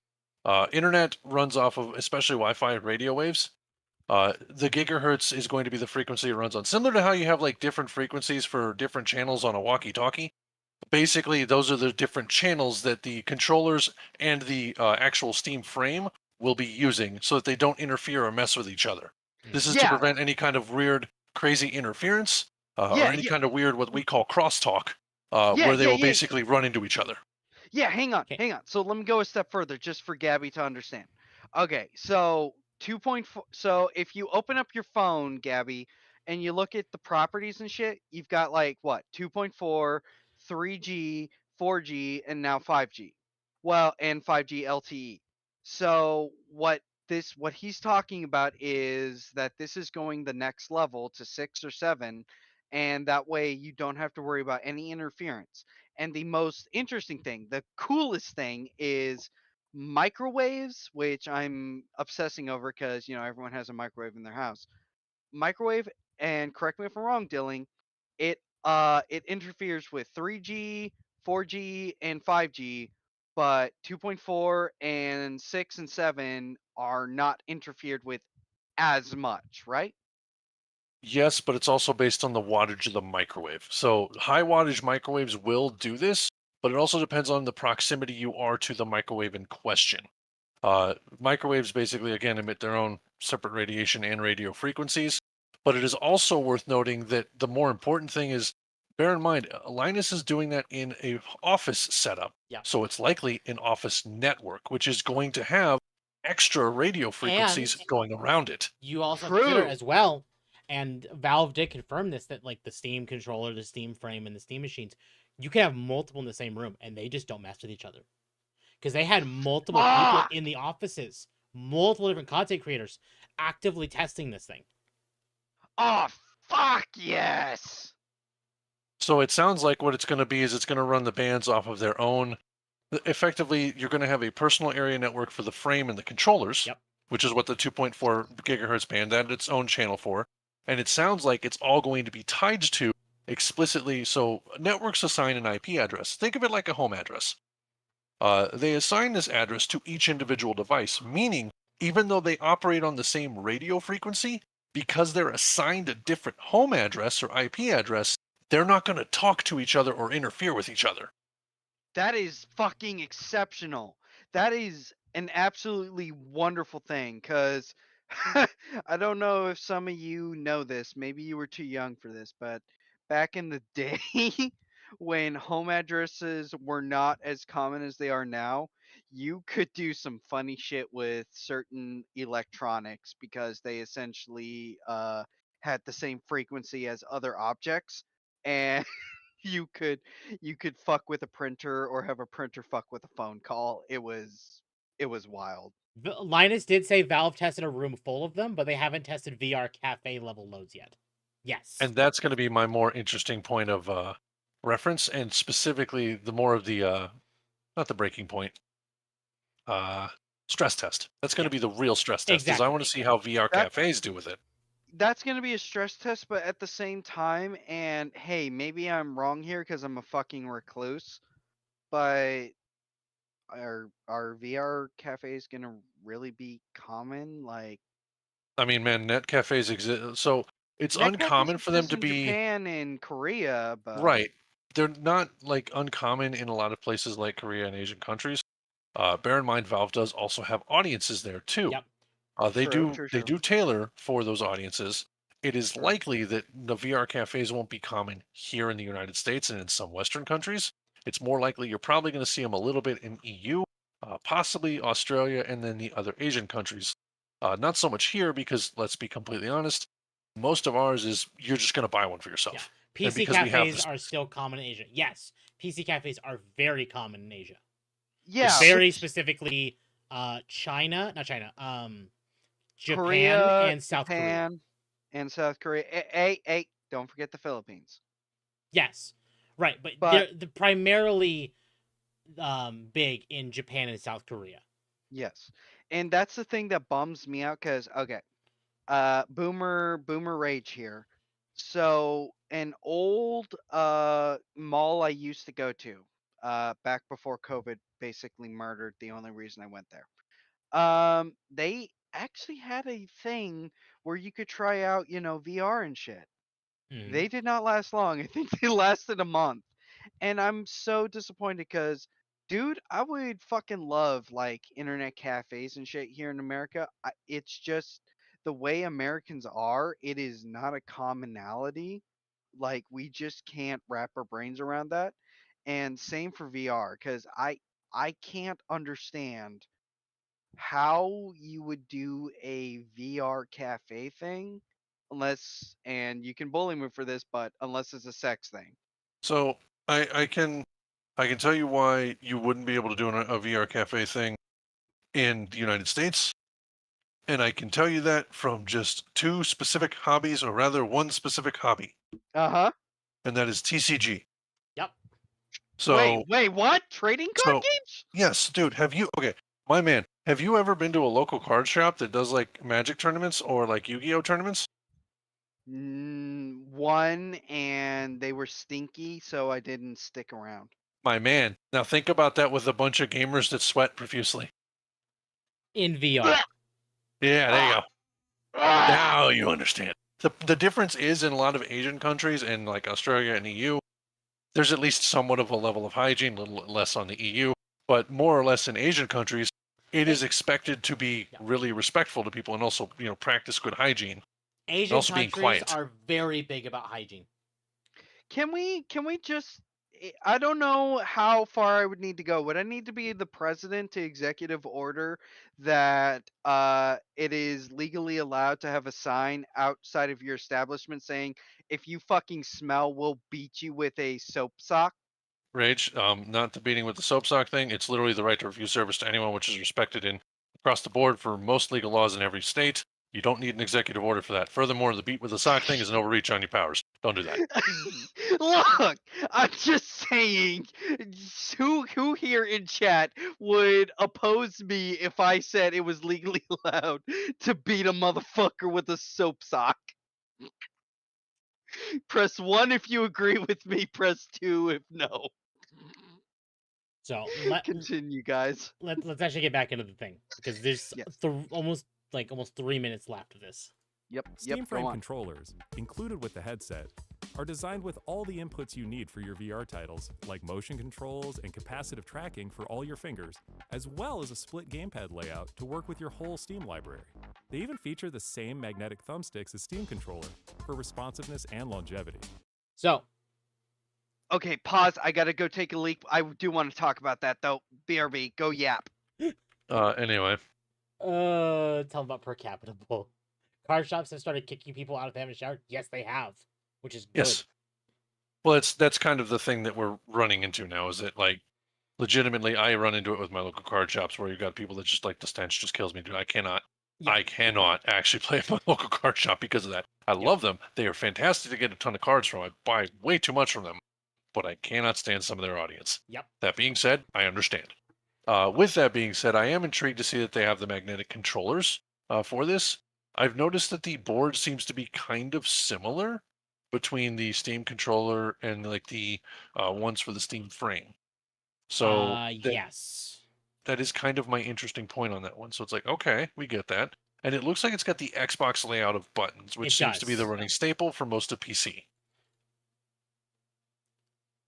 Yeah, I'm glad Valve did not make their own style. I'm glad they Library. stuck with the typical ABXY that we typically see with Xbox. Which Yeah. is great.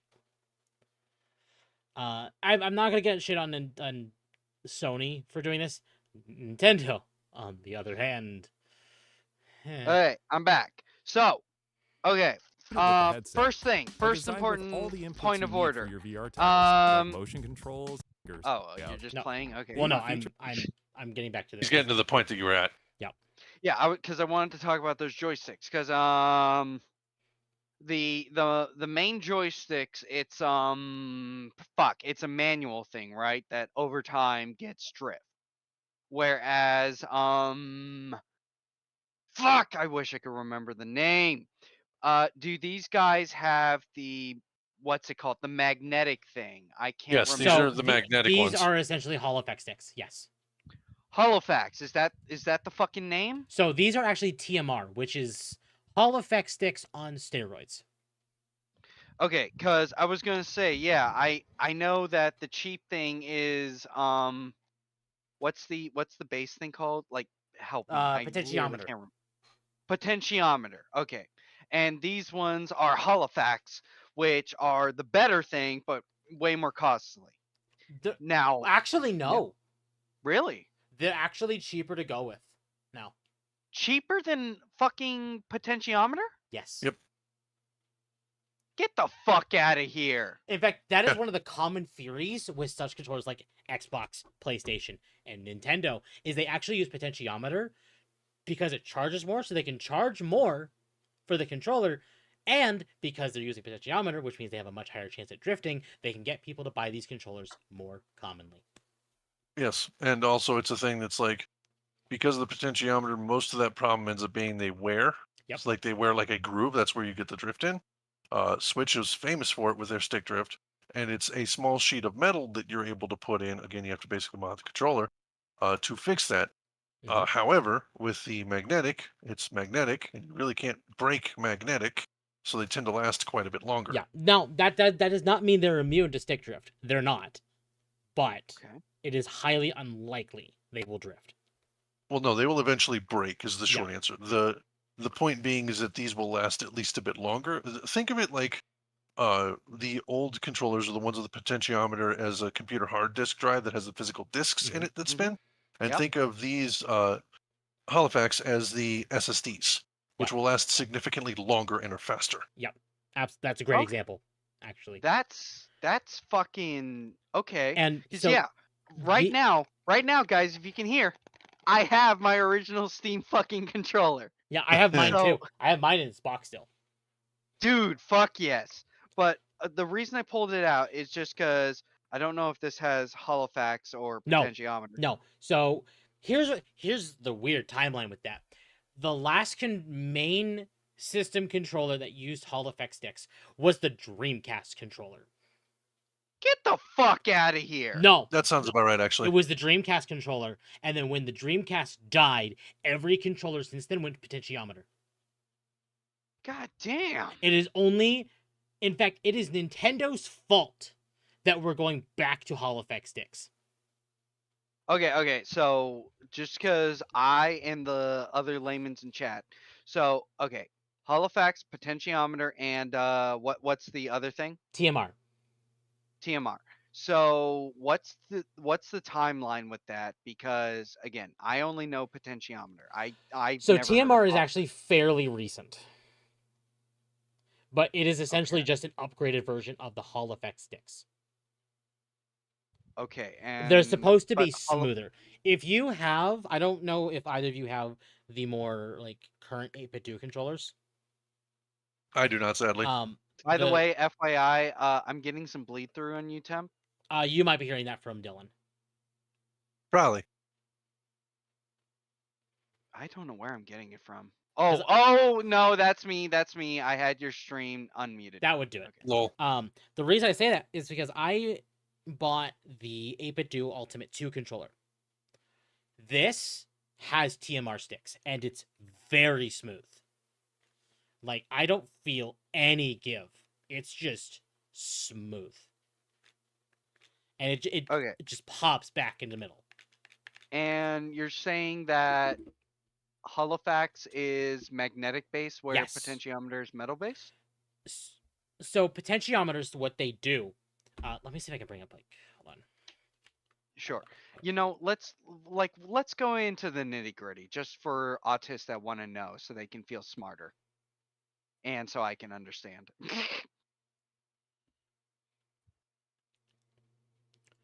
Okay.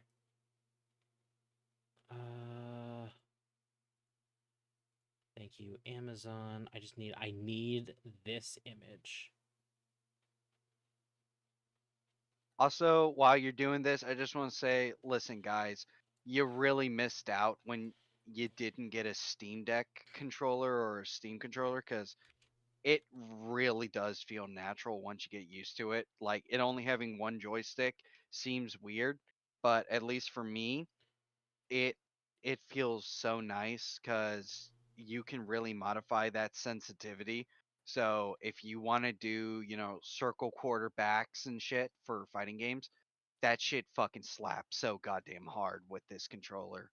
I mean, it does. My bigger problem is when it comes to fighting games, when I'm getting to that level of being able to do QCB, HCB, HCF, that type of thing. I'm going to be using a fight stick only for the express purpose of a fight stick has a joystick sitting on top of an 8-directional D-pad, which gives me better input across the board.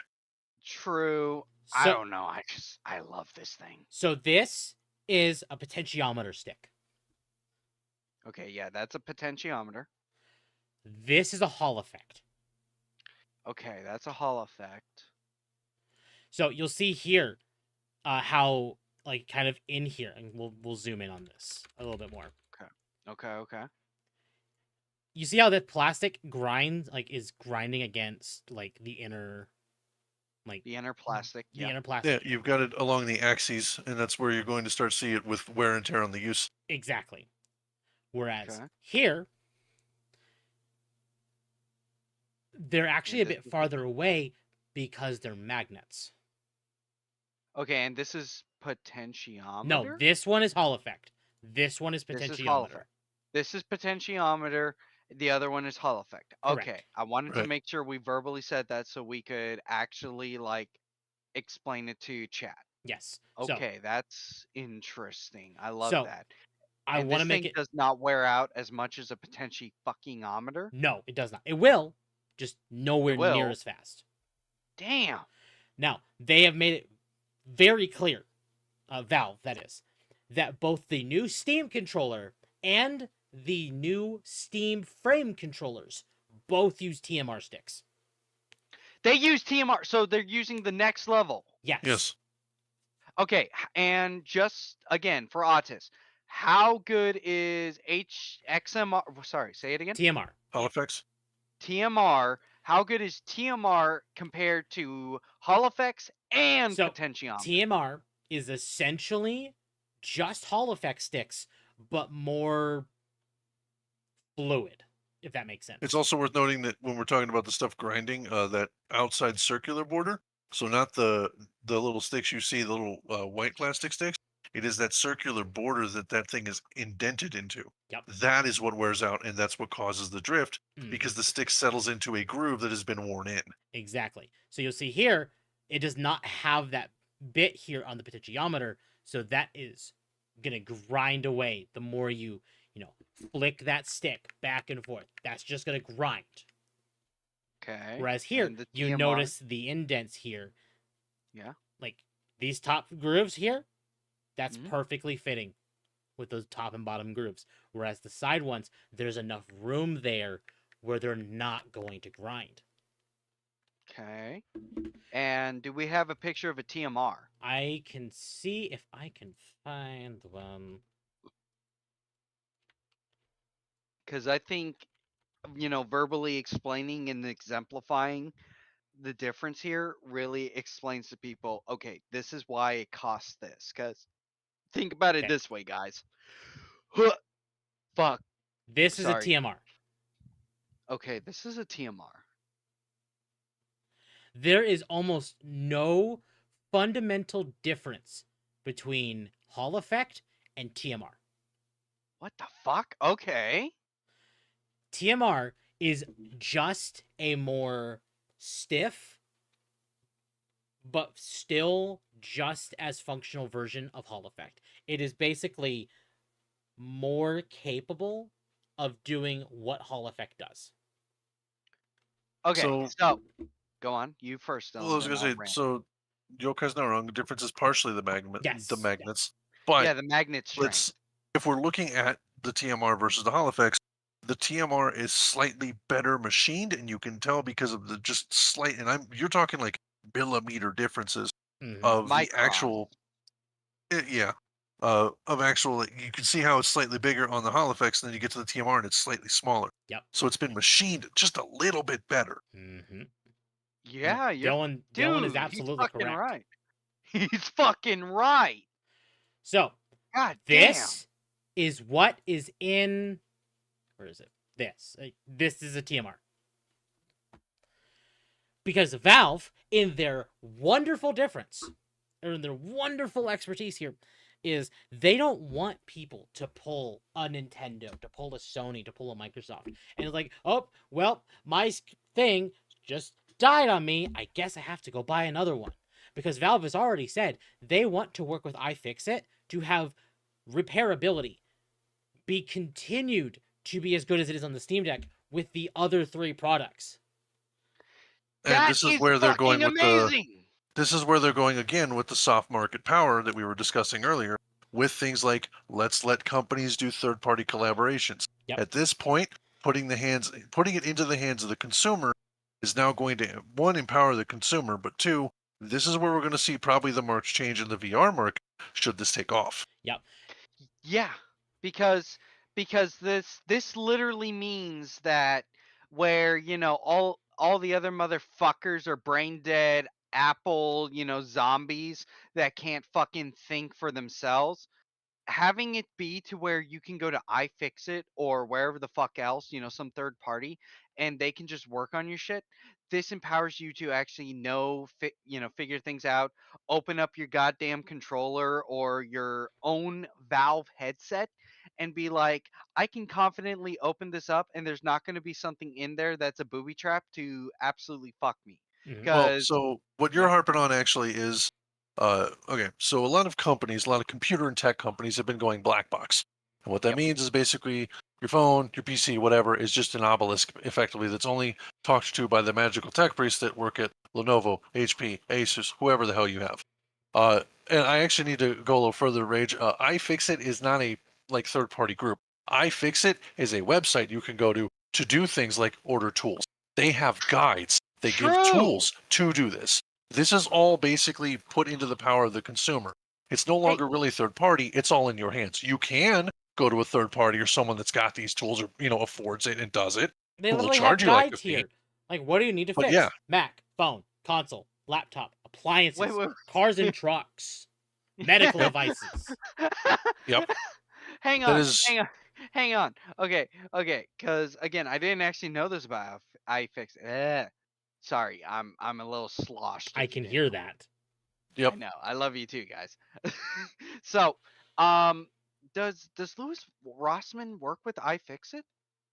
He has touted and like worked with them and mentioned them a few times before. The problem is for a lot of what Louis Rossman did originally, is that he did electrical engineering on Macs. Apple is very, very, very protective of their stuff. Let me give an example. iFixit used to order parts from mainland China in order to actually get things like batteries and parts for Apple. Apple has gone so far as to seize these parts as part of customs because they are technically proprietary to Apple, and Apple has won that case numerous times. And this is why you don't get Apple. And if you're stuck in the Apple garden, get the fuck out as soon as possible, guys. You buy Apple because of the brand, that's pretty much it. Yep. Yeah, you're a brand. I almost said a bad word. You're a brand slave, and if you're a brand slave, we bully you on this channel. So, Reg, I want to bring up this great example. Mhm. This is iFixit's store. Steam Deck right bumper, Steam Deck left bumper, Steam Deck and Steam Deck OLED AC adapter, Steam Deck 12GB screen, left thumbstick, battery, right thumbstick, right trigger button assembly, action button rubber membrane, SSD foil cover, fans. Yep. Dude, fuck yes. This is why I actually have some of these tools that I use in my actual IT gig because they're actually that good. Yeah. So we're going And to look see at more of this with yes, these. hang on. I gotta say, and guys, chat, if you're watching, look at the screen right now. Look at the fucking price of this shit. This is literally $5. Yeah. This is amazing compared to be to all the fair- cocksucking son of a bitches that make you pay fucking $60 to $100 just to replace a goddamn battery. Like here, So Steam to Deck be fair, OLED. it's $5 for adhesive. That's literally just the glue. But the plate, for example, is $25. That's doable even on a retail salary. Yeah. Or here, Steam Deck OLED screw set. Fuck Yep. yes. And here's the thing Ah! too, and I don't know if Valve approves of this one, but they're selling OLED parts. You could effectively turn your current Steam Deck, I guess, if you bought the bare minimum 64 gigabyte basic original Steam Deck, into an OLED without the OLED screen. Oh, this is amazing. Yeah. Fuck. This Temp, is one of the reasons why why I is go it with you don't iFixit. DM me and tell me to come on here more? I'm fucking loving this. Ah, I love this shit. Yeah, you could effectively build your own Steam Deck. Technically, yes. The only thing they I don't mean- sell is the motherboard. Yeah. That's amazing. I mean, like I said, it's iFixit that has given me tons of stuff and useful things before to dig into stuff. Mm-hmm. Before I did some IT work, I dug my teeth into some console repair. Like, and that was an interesting time. Let me tell you, that was a fun one. I had a dude who Yeah. had the original PS3. Like, and his Yeah. only issue was that the original AV, so the RCA, did Yeah. not work with it anymore. Because legitimately, he was working in a trailer at the time, and it wasn't grounded. You could tell. However, like testing out and doing some work with the ports, turns out his HDMI ports were perfectly fine. That's fucking amazing to hear. Cause okay, so again, cause I'm a boomer. I think I'm. Temp, am I older than you? I'm You not don't need to revealing give a my number. age. You I was don't need gonna to say. reveal your age, but you know my age. Am I older? I don't know. I don't know your age. What the fuck? Okay. Anyway, I'm just trying to say I have an original black PS2, like the nice beefy motherfucker. Yeah, so do I. Fuck yeah. To be And fair, I'm just I technically inherited it, but yeah, I have one. Right? okay. Yeah, he's a zoomer, so verified temp zoomer.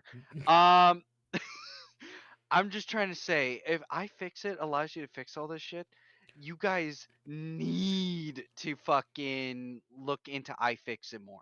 If you're here, fucking bookmark iFixit. Temp, you cool if I put iFixit in chat? Do one better for you. Oh, There you go. boom! Oh, yeah. There we go. In fact, This is there where you we can usually get fucking tons of go. parts. Fuck, dude! Hey, can we just Rage. get sponsored by iFixit? Yes.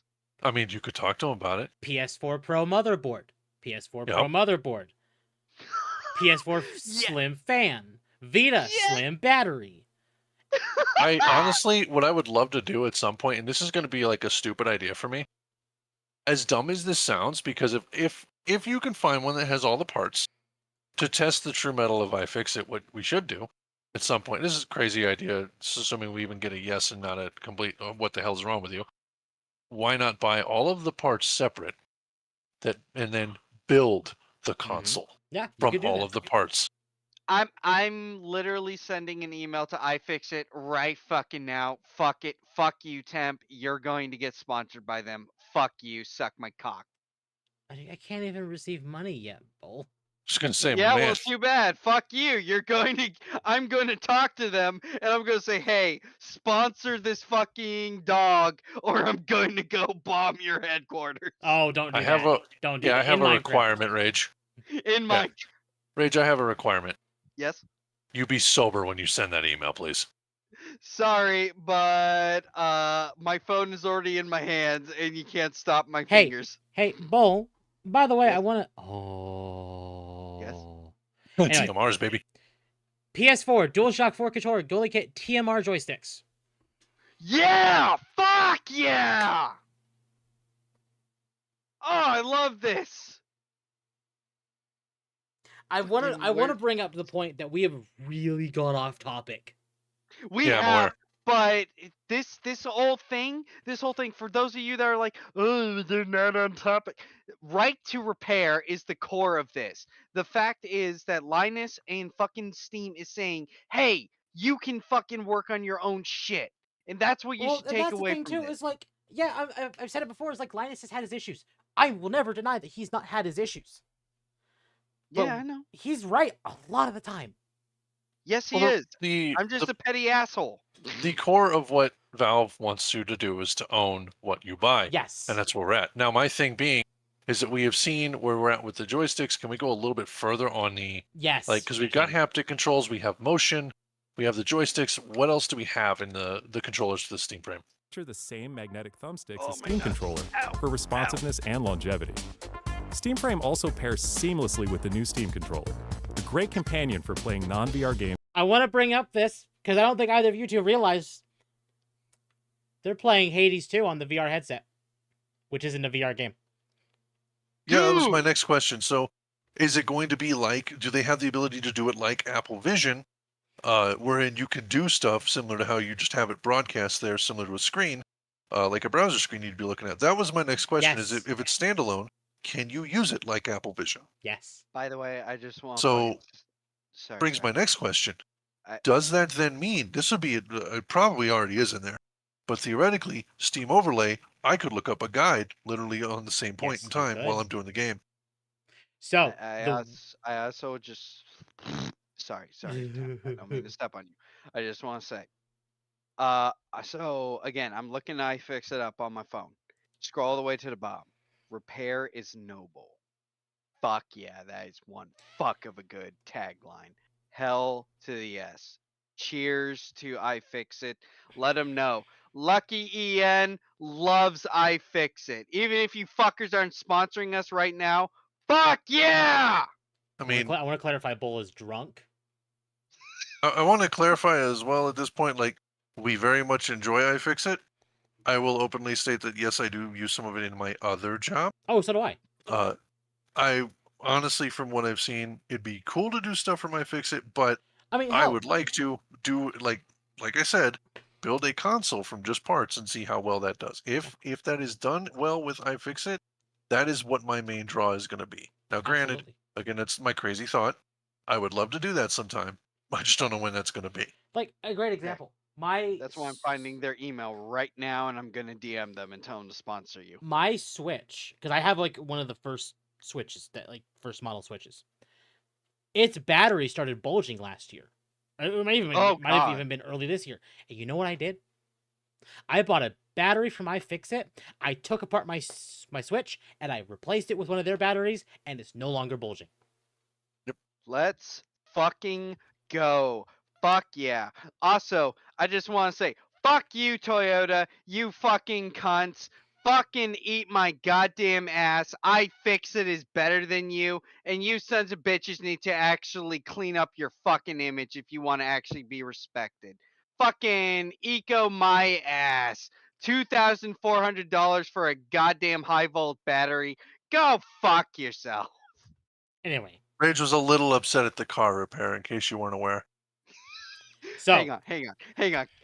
Temp, I will literally drop $100 right now if you do this.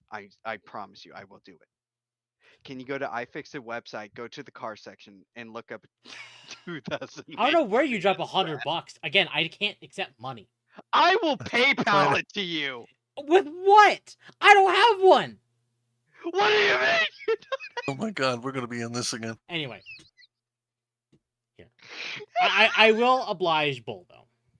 Thank That's you. fine. I wouldn't mind seeing what cars. It's just surprising they have cars and trucks on there. Well, Like you wouldn't expect let's that. go here. Shop or store.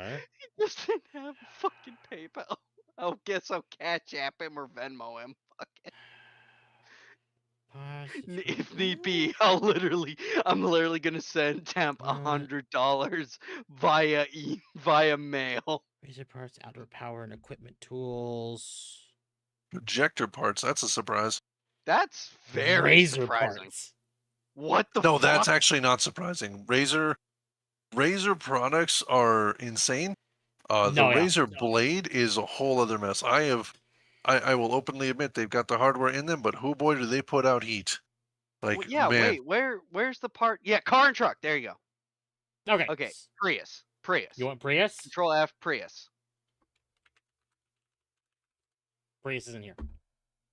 Bruh. They got the fucking Benz in here, but you don't have the Prius.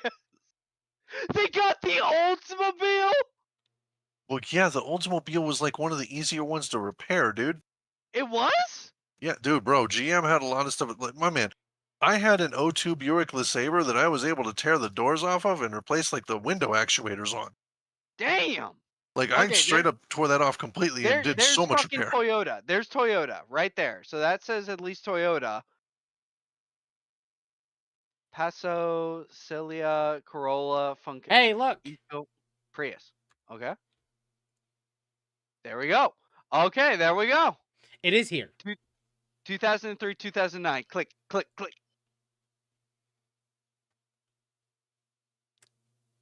Now remember, these are guides. They do not sell These are the guides. actual parts. Fuck. Correct. Okay. But they have the guides, so you could do it. True. Okay. Well, It's still better than still gotta nothing.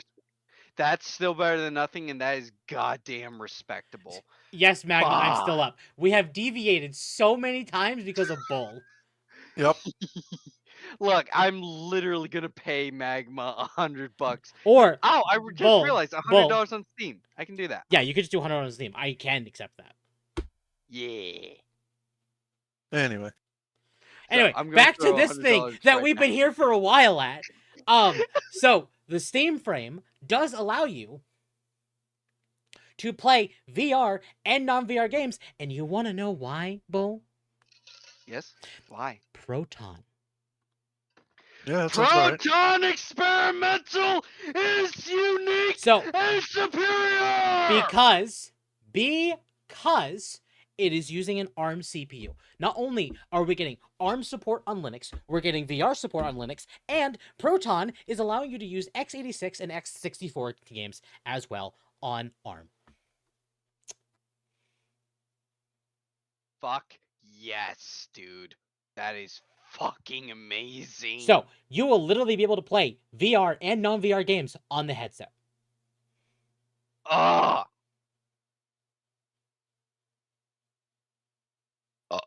Excuse me. I mean, it makes sense. I'll tell you right now, I'm more likely to use this in bed than my Steam Deck just for this. Not Hades 2 I mean, yeah. specifically, but Well, in my case, it'll be Vampire Survivors because that's just a comfort game for me.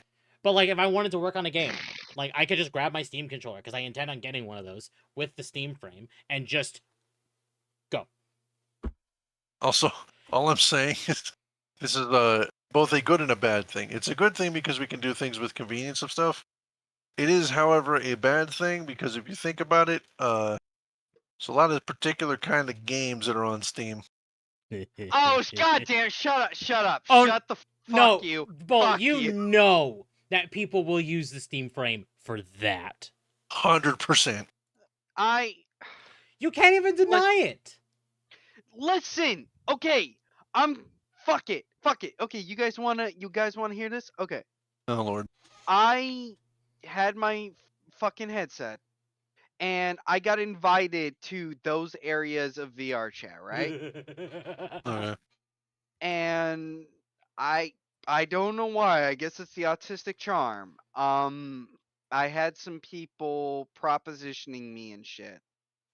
And I genuinely don't know what you guys get from this. Like, I'm just gonna say it. I'm gonna say it flat out. Why the fuck would I spend $100 or whatever on pics, vids, and shit like that when I can just spend $100 and get a good time IRL? You know what I'm saying? My man, you're asking the wrong people that because Yeah, I am you not are. one for the e-sexing. I'll be real. I ain't a furry. Okay. Because I was gonna. No, I'm asking you guys because again, it's like, am I just the mutant here? Am I the weirdo? Am I the weirdo in this fucking room? Or Rage, I don't think anyone in this freaking chat in this room at all has done the cybersexing thing. Like, I No. did it as a freaking meme and originally just to mess with Cleverbot at the time because I was in high school because it was funny. But otherwise, dude, nah. The most I've done exactly. So you're is- telling me you guys don't find any interest in that? Like Oh, that I'm not gonna doesn't say do no anything. interest. I mean, I've done sexting with a girlfriend in the past, ex-girlfriend at this point. But Well, just yeah, saying. that's different. sexting. That's different. Yeah, that's different from VR. Like, that's what I'm trying to say, Temp. Like, does anyone here if you're willing to admit it, do you get anything from putting on a VR headset and having a chick shake her booty in front of you? Look, Rage never used love since.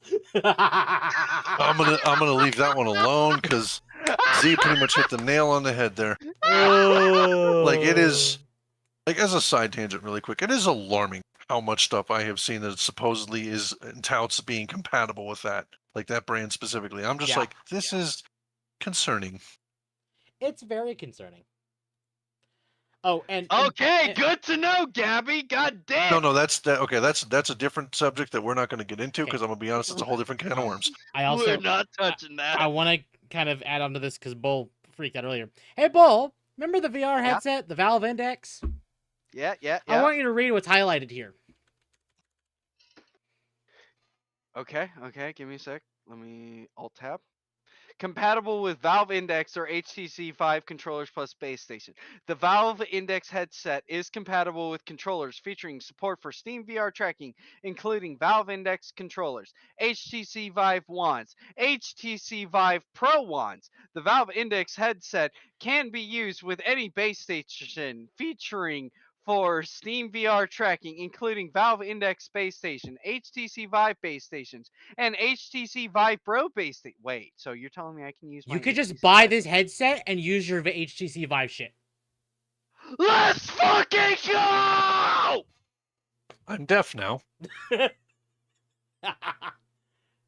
And only for $500. Worth. So, if you wanted to get it, do it while it's still available. I'm getting it. Oh god, Magma, what are you DMing? Anyway. Oh no. So, you can do non-VR as well on the Steam frame. Great, love it. Games in the headset. To make sure streaming is smooth and stable no matter what, Steam Frame includes a wireless adapter that lets you stream your games from your PC to your headset over a fast and dedicated Wi-Fi 6 connection. And the game is streamed to your frame optimized for VR, using new technology that allows for the highest resolution streaming exactly where your eyes are looking. And Steam Frame is a PC, running Steam That's OS. how it's saving battery In addition life. to streaming, you can install And yes, it is using foveated streaming. So it's okay. So that's how it's saving your battery life right there. So specifically, the only times you're going to see the enhanced resolution is it's going to be based on the eye tracking that's focused in the cameras. Yep. So what this means is that effectively where you're not looking, they will downscale effectively so that it's where you're not looking. You'll still see the fidelity and clarity when you're actually gaming on anything you're focused on, even if you're looking around the environment. But specifically what you're not looking at is going to get downscaled, more of an out of sight, out of mind thing. And the reason this is important is because now it means that you're going to save a lot more on the battery life and processing power as well as the graphical processing power. So in reality, actually, technically speaking, it's going to be even less of a hit on your PC, even if you're using your PC for this. Yep. Oh, that's fucking amazing. And yes, chat, we'll go over the Zelda leaks and what Magma sent me after we finish this. Do I have to turn Magma into a rug? No. Okay. So play a bunch of VR and non-VR games right in the headset without a host PC. You can also expand your onboard storage to fit even more games with a micro SD card. Steam Controller, Steam Machine, and Steam Frame. All built with the same DNA as Steam Deck. All powered by Steam, work together, and can be used however you'd like with whatever peripherals and accessories you choose. Everything you see here is the culmination of what we've learned from our previous hardware experience and what we've wanted ourselves as gamers. Powerful PC gaming in an open ecosystem, giving you more ways to. Okay, Son of Sigmar said, how are they getting away with 8 gigabytes of VRAM? Because most of the processing power is from your fucking PC. Well, no. Hold on. I want to give you some clarification there. They are talking about the Steam machine. Huh? So the Steam machine, and we went over this earlier where you were not here, Okay. is using 16 gigabytes of DDR5 plus 8 gigabytes of GDDR6 VRAM. Okay, so 16 gigabytes of solid RAM and you're getting an additional 8 gigabytes of VRAM. Yes. So that's no. how it's working. And I'm hearing rumors, I don't know, I have confirmation of this, that also there is 16 gigabytes of GDDR5 VRAM. Fucking damn. Because okay. So, because I'm drunk out of my head, I thought he was talking about from the headset. No, I totally 'Cause, get it. We were talking about the headset. yeah, I yeah. do not blame you for that. Yeah. So I thought this motherfucker right here was saying that how is the headset getting away with that? Because I was going to say, if you got a beast PC that's pumping 32 gigs like me, and then on top of that, the 16 gigabytes of VRAM, then yeah, the fucking PC is the workhorse, and all your goddamn Well, even fucking then, headset this thing has is just 16 gigs of RAM stream. anyway. That is true. That is fucking true. But How it's is also that worth not noting hot? if Hang they on. have the Steam Machine and the headset together, it is distinctly possible that they will synchronize the RAM usage, Yep. thus leading to an even less imprint. Mm-hmm. Yeah, and that's what I was going to say. Okay, because I just want to say this. So, if you were to raw dog this shit and just use the fucking headset, right? How is that thing not going to cook your eyeballs? That we don't know. Okay. I was going to say it's a niche use case, but it is a use case we need to And ask about. I do want to add on here, modular head strap. Core module can be separate from head strap for other head strap solutions, meaning Valve is very keenly aware that you could add other battery options. Oh, I would add a fucking 40 watt. So that is there. Enjoy the games you love and discover new ones. Steam Controller, Steam Machine, and Steam Frame are all shipping in I ask you early. another stupid question? Okay. Okay, so it says a 45 watt charge cable, but isn't a 45 watt charge cable that's going to be like a Cat 6 cable, like a really thick insulated cable versus a USB-C? Like, can USB-C So- even handle 45 watts? You might not Yes. even need to worry about that because it's probably going to come with its own charging cable. And also USB-C very much can handle that. USB-C can handle 65 watts easily. Yep. In fact, actually 45 watts under USB-C is actually what is typical for most Chromebooks. Mhm. And those are Really? everywhere. Yes, those are everywhere in educational institutions. They also are, for example, again, work in school, the staff laptops we have 65 watt chargers that are USB-C. And coincidentally, our newer models of them are actually smaller than they used to be. Okay, well, I'll just shut the fuck up then, because I thought 45 watt was a heavy load. Not really.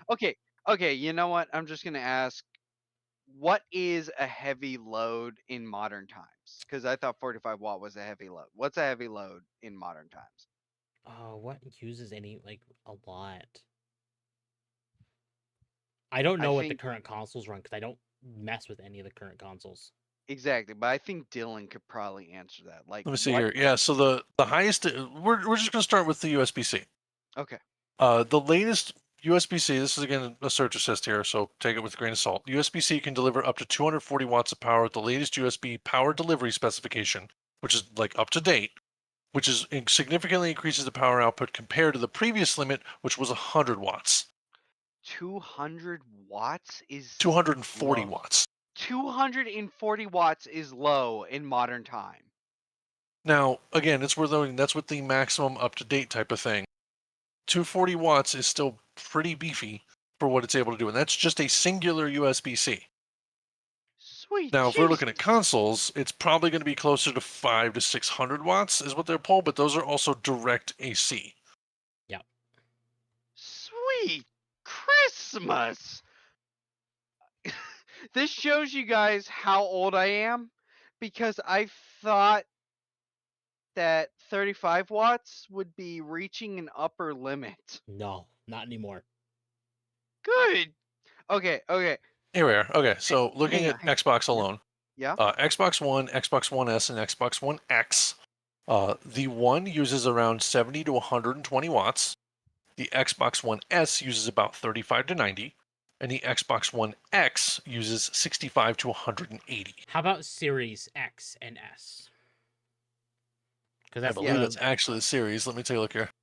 Yeah, Okay. while you're looking at that, can just to put it in perspective to us, how much is an average LED bulb pulling?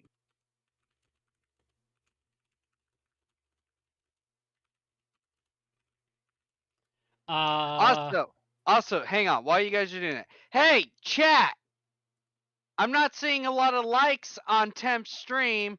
You better start liking and subscribing. Do it. so I want to keep in mind this is from Brave's AI search. The Yes. watt is drawn by an LED bulb, typically ranges from 2 to 18 watts, depending on its brightness and design.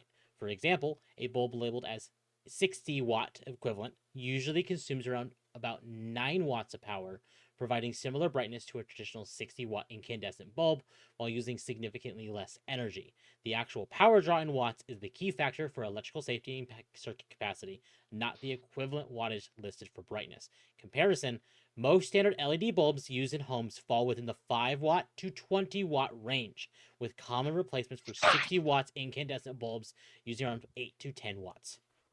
Like, okay, 5 watts, I'm like, alright, that's reasonable. 20 fucking watts!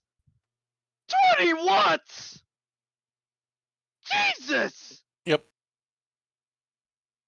You best believe you're living in the future, in a cyberpunk dystopia, cause you're living it right now. Holy shit! Okay. So with the Xbox Series X, the console can consume anywhere from 45 and 220 watts. Active gameplay usually sees the Series X taking in between 150 to 220 watts of power. Some reports will state that it draws between 180 and 200 watts during intense sessions. Bear in mind, the maximum power internal power supply the PS unit has is 315 watts. 350 watts! So I want to give a What? comparison here. That way, Bull has a kind of an interesting range. That's for the Xbox Series X and S. A 5090, so that's the highest bar we can go to right now, has a total board power rating of 575 watts. Yep. What? Okay. Just to again make sure that people understand the power scale here. How much until we get to a gigawatt?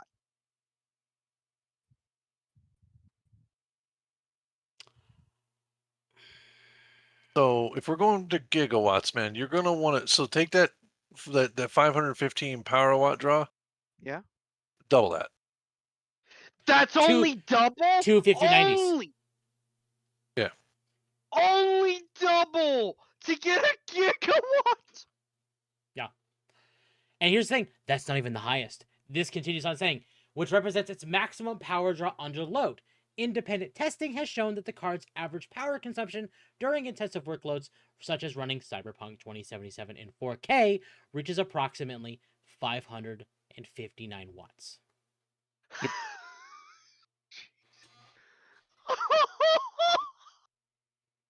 So, yeah. Shit. The fact that this VR headset charges with a 45 watt charger. Yeah. That is this. Guys, listen. I know you think modernity sucks, and I agree with you, but listen, this genuinely is kind of future tech. Like, imagine being into 2000 and hearing only 45 watts are needed to charge this thing that gives you something that basically is equivalent to the quality of touching the Mona Lisa, and you're putting this on your face. My man, no, let me step that back a little bit further. We reached that way back when you could tell somebody, hey, back in the early 2000s when you had a game like Legend of Dragoon, which took 4 discs and was one of the longest to play RPGs, and I could take that game in its entirety and put it on a console I hold in my hands, the Nintendo 2DS or 3DS. Yeah. Fucking true. Like, I lament the fact that we don't have Ripper docs and shit, but still, this shit is just what Valve is doing and what is just fucking modern tech that you use that you don't even think about is fucking mind blowing for the 2000s. So I do want to add Oh. on. None of them have glasses, and yes, it's very true. In this little still here, they don't. None of the people are wearing glasses. That Correct. is true. But VR headsets commonly come with, and if not come with, are sold separately, so they do exist. In addition, because you can actually remove the glasses part of this and add on more. Because under that is the radios and the microphone and the headset or the audio. All right there.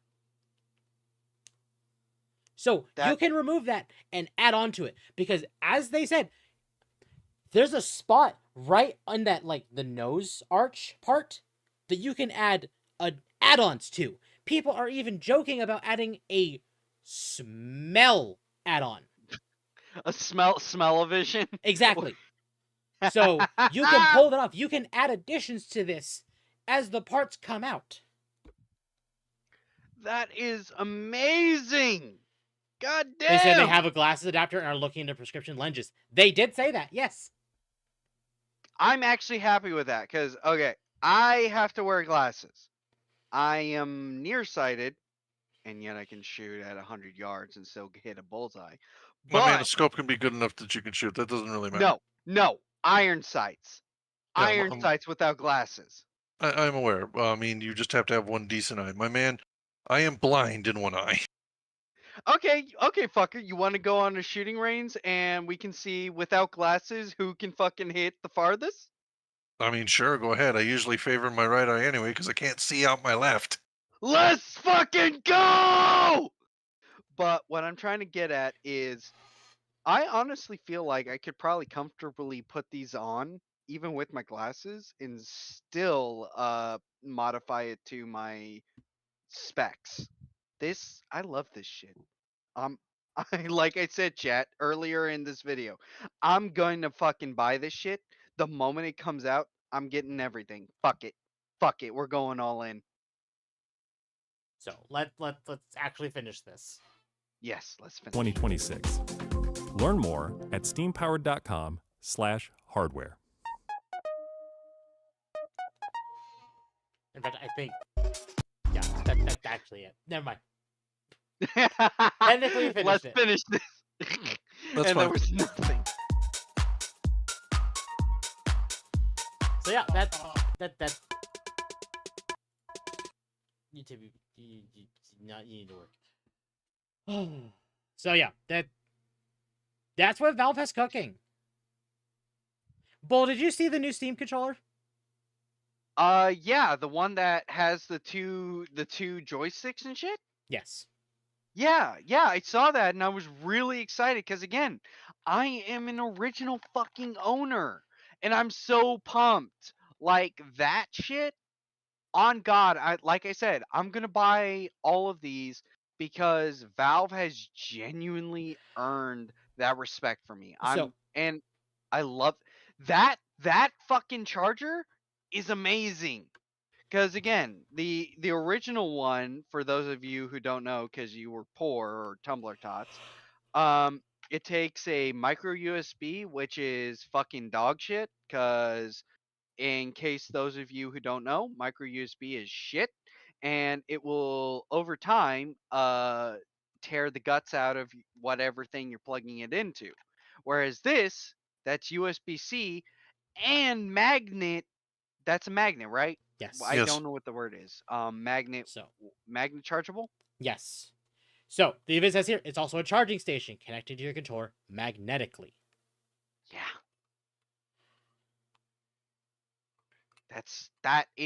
And it's wireless. So it wirelessly. And I want to add on. Yeah. This puck, there is one built into the Steam machine. Meaning you can use the controller to just turn on your Steam machine.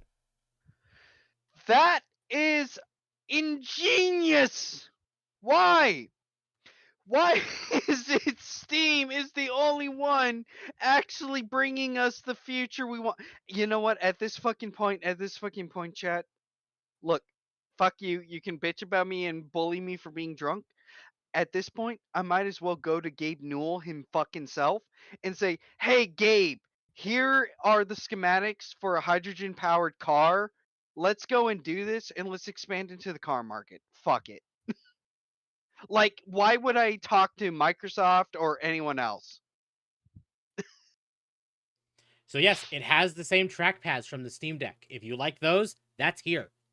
It has 4 grip buttons as well that are remappable, and it has Yeah. gyro. Yes.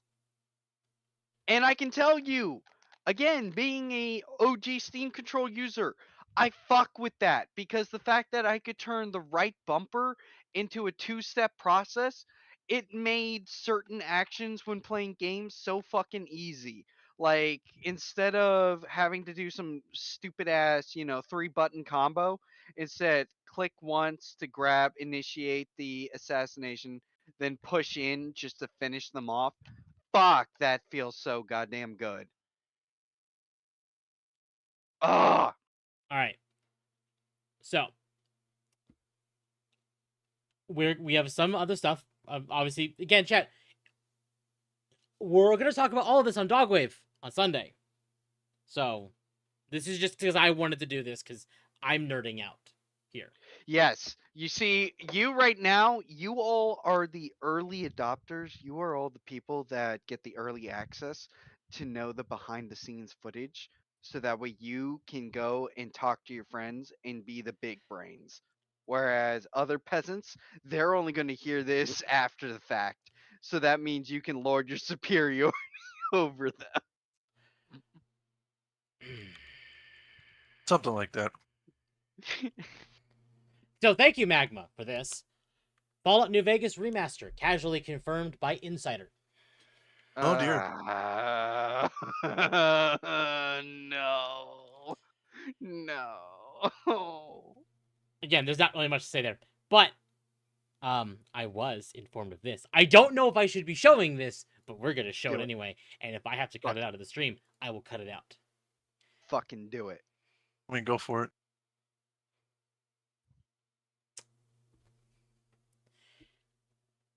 All right. Our Link and Zelda. No, So the live action. shit! This is the live action Link and Zelda. No! So, No! I have one slight problem, and it is not the actors. My problem with the live action Zelda is, and maybe it's because I'm used to OOT. Link don't really have a voice. Yeah, they're gonna have to Or- remedy that with this. Now, to be I fair, was gonna. he technically Wait, does wait. have a voice. Thank you, Nintendo, for this wonderful decision in the American version of Breath of the Wild, you absolute dumb fucks. With the whole Link's journal, the quest log in Breath of the Wild, in Japanese, is Link's diary. Hang on, I just gotta ask. For the retards in the audience, Dylan, what's OOT? Ocarina of Time. Okay, just making sure. This is more Bull's thing. He's like, wait, what does that mean? Hey, Retard in I'm chat, the everyone. everyman. It's the resident Bull. It's a journal. Well, it's a journal, yes. But this does mean is that Link is not mute. It's just Nintendo has decided to make him mute. Which Ah, means- yeah. and he Ah! has spoken before in the animated show. To be fair, that one is Yes. memed, but it still happened. No, he did have a voice in that one, and I will at least respect that. Well, excuse me, Prince. Now, I was extremely worried about this, and this shows me my worries are gone. That Nintendo would want to double down on the movie being primarily Breath of the Wild focused. Because that is the modern take on Link and Zelda. Okay, fine.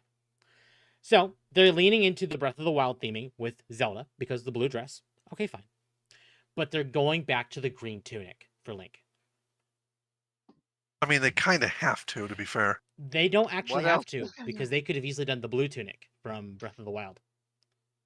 The blue tunic is iconic though, and to be honest, if you're going to do a live action Zelda, your best appeal to your fans is absolutely going to be the green tunic because it's the most common one, even though Breath of the Wild and Tears of the Kingdom did sell really, really well, don't get me wrong. But when we all think of Link, let's be real, we think green. No, you're preaching to the choir. I 100% know. I get it, but I'm surprised they did not like double down. And the reason I say that is we're gonna watch that next. Let me pull this up. Hey, go on. Have either of you seen the Mario Galaxy trailer? Yeah, Brie Larson. She's not in this trailer. Okay, I know she isn't in the trailer. I just want to say. I will humor you. I technically haven't seen it yet, but just go. I will humor it. However, I will say, I think to a lot of autists, that's one fuck of a cutoff. Just knowing Brie Larson exists. I don't mind it because her voice is good. And as long as she has good direction, she's fine. Yeah, it's just she was such a bitch pre-2019. No, I 100% agree. Here's the thing. Pokemon is the worst example, but when it comes to the flagship franchises of Mario and Zelda, Nintendo does have a level of quality control. True, because yeah, Detective. So I haven't even watched that. I still want Detective to watch Pikachu is actually a pretty decent movie. It wasn't great, but it wasn't bad. Oh no, I enjoyed it. I'm gonna watch it. Fuck it. After this, I'm watching it. So my biggest concern with this movie was Nintendo doesn't care about canon, and that's fine. I don't expect them to care about canon. Wait, but what? The Japanese don't care about canon as a concept. Oh, I didn't know that. You primarily see it with stuff like Dragon Ball. But either way, when they said that movie 2 was going to be Mario Galaxy, even though movie 1 ended off seeing the Yoshi egg, so everyone assumed Mario 2 would follow Super Mario World, which was Yoshi's first appearance. Cool. That's what we assumed.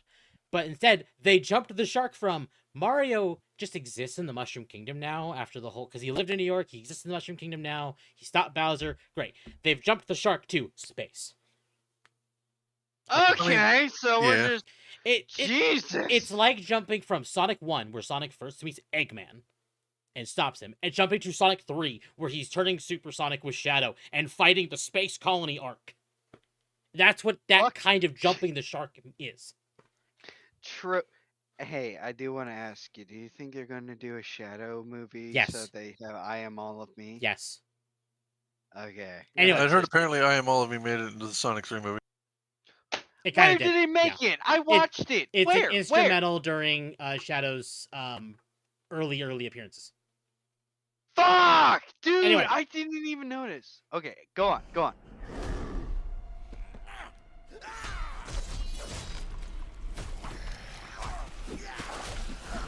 paintbrush, 1,000-year door, okay. No, color splash. But you could also say, potentially, sunshine. Sunshine, or, you know, what would be a really good callback, Mario Paint. You wanted to see us? Don't move, I'll be right up. I do kind of love the overall kind of relationship between Bowser and Luigi here. Like, this is kind of funny. I mean, Jack Black is also playing the character, and that's kind of where you're at. Well, yeah. Jack Black is just so lovable. Hey, Luigi. What's up, Mario? But that's the thing is, like, Bowser's like, you know, fuck you, Mario, but just chill with Luigi. It's like, okay, fine. Well, yeah, that's kind of a given. It's one of those just... Luigi is usually the pretty chill dude. He is just the chill guy that everyone likes. To be fair, at the end of this first movie, Bowser was just in a cage. And some people speculate, because now he has a tiny version of his castle, that Luigi made the, it's like, told Peach, like, hey, he's had good behavior. He's still tiny. He can't be a problem. Give him a little tiny castle. Give him a home. True. But it is also one of those Luigi's, like, I mean, it's not that difficult to just deal with the man. Yeah, exactly. Like, it's not even a good behavior thing. It's like, he's fine. Yeah, he's tiny. Okay, I get you. I get you. Bowser nearly burned Luigi alive in lava and put his family in danger at the end of the first movie. Luigi's being too friendly to Bowser. Yes, but to be fair, Mario is doing all of the fuck. I made a masterpiece for Princess Peach. What do you think? Lol. It's trash. Good guy, bad guy. Look at my masterpiece and say that!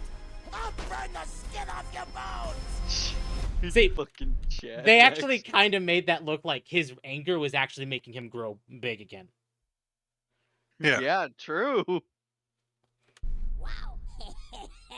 Sorry. Some people say, get the The old jar. Bowser talk. No, do not put No! Bowser in the jar. The demons, I Listen, I don't judge you when it comes to what you do in your spare time, but if you put it in chat, you deserve all the clowning that you get.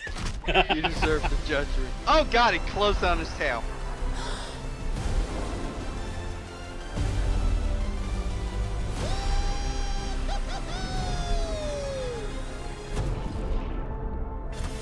Alright.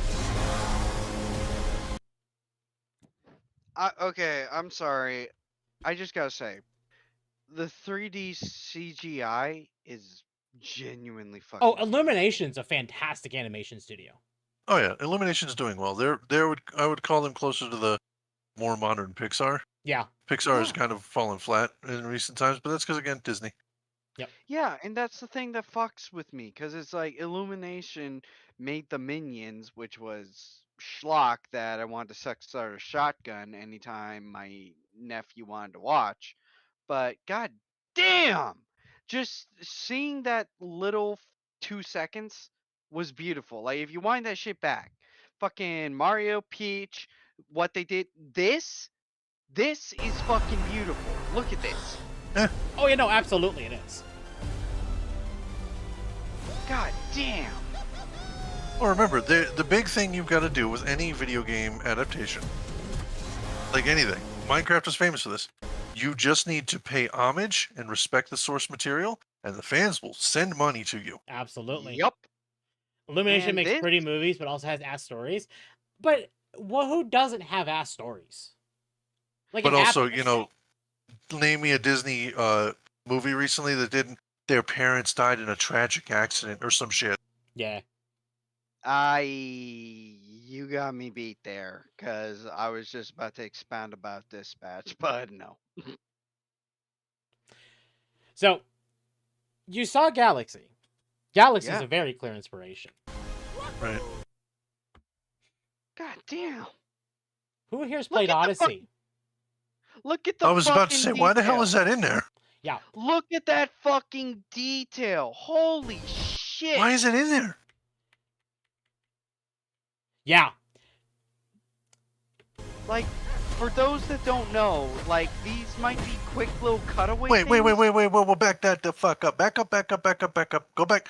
What in the fresh fuck? Okay, like, the ninja fight. Okay. Alright, all of those ninjas. Pause wherever. Okay, all of those ninjas explicitly are Super Mario Brothers 2. Yes. Yeah. And that's what I'm trying to point out. Not only that, you got to understand, chat. The reason why I'm actually giving kudos to this, it's not because I'm a Nintendo fan. I've never touched a Nintendo console. But this, just graphic design, this is impressive to me for the sheer effort that this takes for something that might not even be 30 seconds in the movie. Well, This level of detail is fucking impressive. it takes a lot, don't get me wrong, but it is also worth noting, like, going back to they don't care about canon, that is technically true, because if you go by full canon, if we go by the initial, this is the manual, mind you, that says this, all of the people of the Mushroom Kingdom were turned into blocks by Bowser. Yep. So technically, that means that the running joke is that the mushrooms you get are the skulls of the dead. Yes, I'm just talking from a CGI standpoint. This kind of shit fucking slaps. Like this. Oh, is yeah. shit I mean, you yeah. put on your resume. Wasn't that Casino Mario Kart? No, I believe this is actually. Well, I mean, this. So, okay. So, this movie takes inspiration from, and we're going to kind of get into the third major inspiration Galaxy, Odyssey, and, as you will see in the next scene. Oh! Yeah. Oh! Sunshine. Yeah. Great. I was going to say they also had the Goku sound effect. Nope, Prowler. That's Prowler. That's Prowler, man. Prowler. Sorry. And I don't know if anyone noticed Bowser Jr.'s design here. That's Wonder. Yeah. Fuck. Holy. It's Wonder, and it's a little bit of Paint Mario from Sunshine. Yep. So, yeah, this movie is a combination of Galaxy, Odyssey, Sunshine, and Wonder. Okay. Dude. Meaning, if I'm correct here, this Isle Delfino. This is the casino where you fight King Boo. Yeah. Oh, fuck yeah. I mean, you've got Bowser Jr. in it. Honestly, the only thing I'd want to state at this point, the only thing that could probably make it better, they won't put it in the movie, at least in this one. I would like to see Bowser Jr. as well as the rest of the Koopalings. Yes, that's one thing that people wanted, is that they wanted Bowser Jr. for like a third movie, and they did the Koopalings for the second one. Yeah, I want Wendy, Izzy, Iggy, freaking Ludwig. I want Yoshi's Island, and I want all the Yoshis, because I want to see. So well, it's also worth noting, in that same scene, they did give credence to the fact that Peach is actually an active and capable fighter. Yes. They alluded to this in the first movie. Now you actually get to see it showcased, which is definitely something I like to see, as opposed to the shitty PMS Peach game. Anyway. I do understand why people don't like Peach taking on the role of what is essentially Daisy. I get it. But here's the thing. I want the Yoshis to pop up because I want to see them. That guy that does those animations, I can't even fucking remember his fucking name right now. My brain is that fucked. But Birdo? you know that guy, Bruno? Birdo? Wart? Birdo. That does Kerbo and shit like that. Oh. That guy, the animations guy. I want to see a shitpost reference where fucking Brown Yoshi gets arrested. So, neither of you heard Bowser Jr.'s voice. Correct. I'm Bowser Jr., and I'm gonna be taking my father now! Okay, so Jack Black again. No, not Jack Black. That's not Jack Black. I believe it has been confirmed. Mario Galaxy movie. It is Benny Safdie. Okay. God damn. What has he been in to kind of have like an idea of like? I'm gonna be 100 with you. I don't know. I don't watch modern shit. The only thing I can draw off recently is I know Aaron Paul was in Dispatch. His solo career includes the co-created satirical series The Curse and his solo directorial debut, The Smashing Machine. For his role in Good Time as Nick, he was in Happy Gilmore too. He was in Oppenheimer. He was in Oppenheimer? He was in Oppenheimer. Yep. Okay. But he's not really been in a lot. He was in Kenobi? Oh, poor bastard. What the fuck? Look, I'm gonna say this. I respect the sheer fact that we're actually getting new blood in, because at least for a couple years, and I think Temp, you and Dylan can agree with me, it felt like, who the fuck is even a new person? Like, when all these other people drop off the face of the world because of death. Yep. What the fuck were we gonna have? So I mean, terminal montage. It was. Thank you. It's a kind of, it's kind of like inevitable that we'll see that. That being said, maybe it's my ears, but I heard some fucking autotune. Oh no, there was. No, you did. That was there. Yeah. That was there. Yep. Okay. Yep, you did.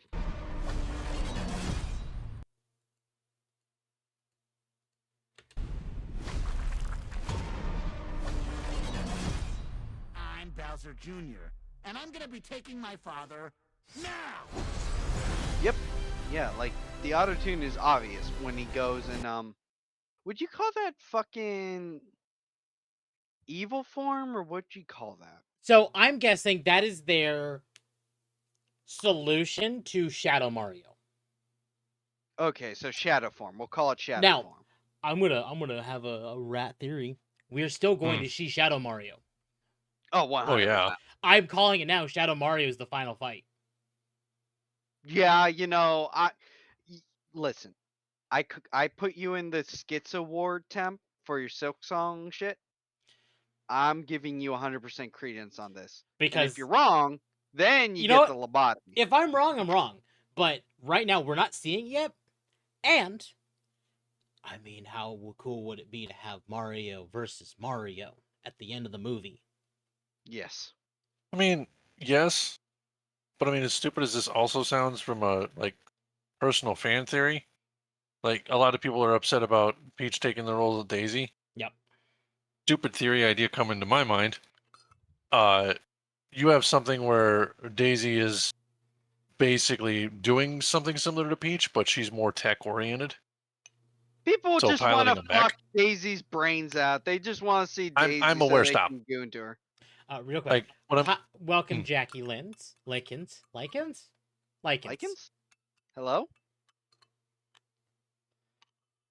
Makes sense. The auto-tune is Bowser's supposed to have high pitch. Well, no. I assume the high pitch is actually the form.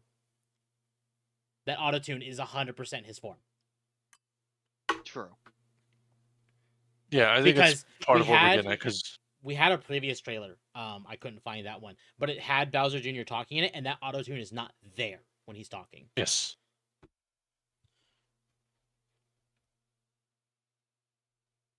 I hope actual Mario music and no jukebox soundtrack. I'm okay with both.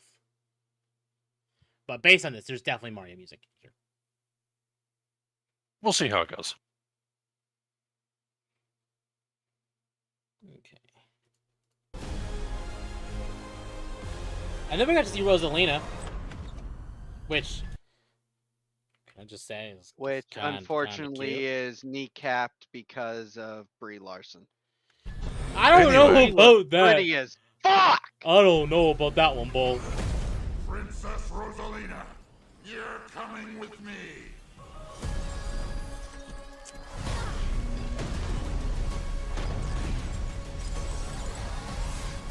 Yeah, like she's a fucking powerhouse.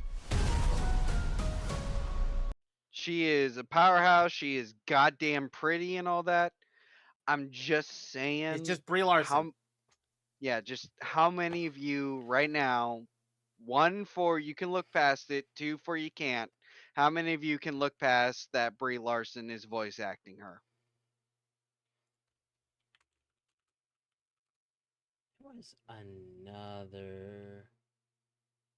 She's like 8 to 10 feet tall. Look me in the eyes and tell me, everyone here, Temp, you and fucking Dylan, you telling me if a 8-foot tall to 10-foot tall girl was interested in you, would you look her in the eyes and say no? Okay, Rich, what part of, and how many times I got to go over this with you? What part of the only women that could possibly be interested in me are fictional? Like, even if we go in full hog, even if she's 8 to 10 feet tall, I know it's BS because it's fictional. And again, I don't care who the IRS sends, I'm not paying taxes. Okay, so we got Dylan's answer. Temp, what don't- about you? I don't know.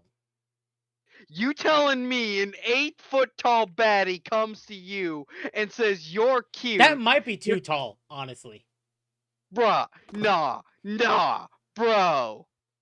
No, miss me with that home dog. There's no such thing as too tall. Oh, yes, there is. There is I gotta not. change the battery in my headset. Okay, you do that. Meanwhile, while Temp can't hear me, listen, I'm just saying, y'all might say too tall. Bitch, let me just tell you, I'm going God of War on her. I'm gonna be crawling up there, swinging, doing gymnastic shit. I'm gonna fucking earn my keep to keep that chick. She's the Fed Temp. Look up. I would like to politely remind everybody that Rage is 5'1". Fuck you! No, I'm not! I'm 5'8", you little bastard! So we I actually am got... 6 foot. I said you were one! We actually got to hear Brie Larson as Rosalina. Yeah, she does sound good. I can't deny. Once upon a time, there was a brave and noble princess named... Yeah, no, she sounds fine. In fact, that's kind of what I expected Rosalina would sound like. So As long as it is reined in, I don't thoroughly care. It is voice acting, not actual acting. Furthermore, the point of that is that, again, Nintendo has quality control.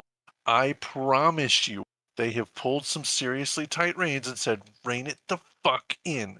Yes. yeah.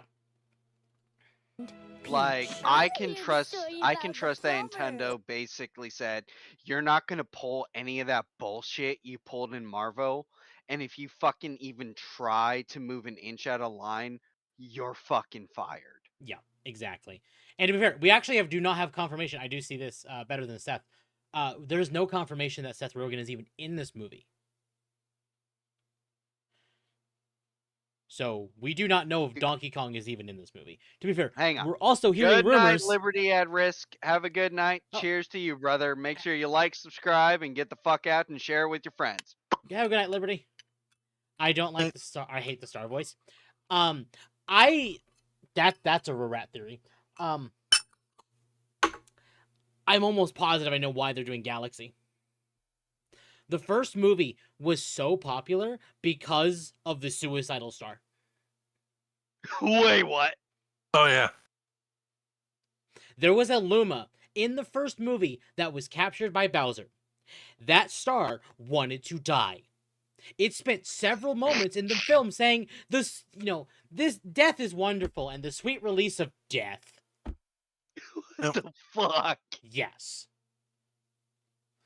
I am positive the reason we're seeing Galaxy now is because Nintendo decided to capitalize on Lumas as essentially a mascot.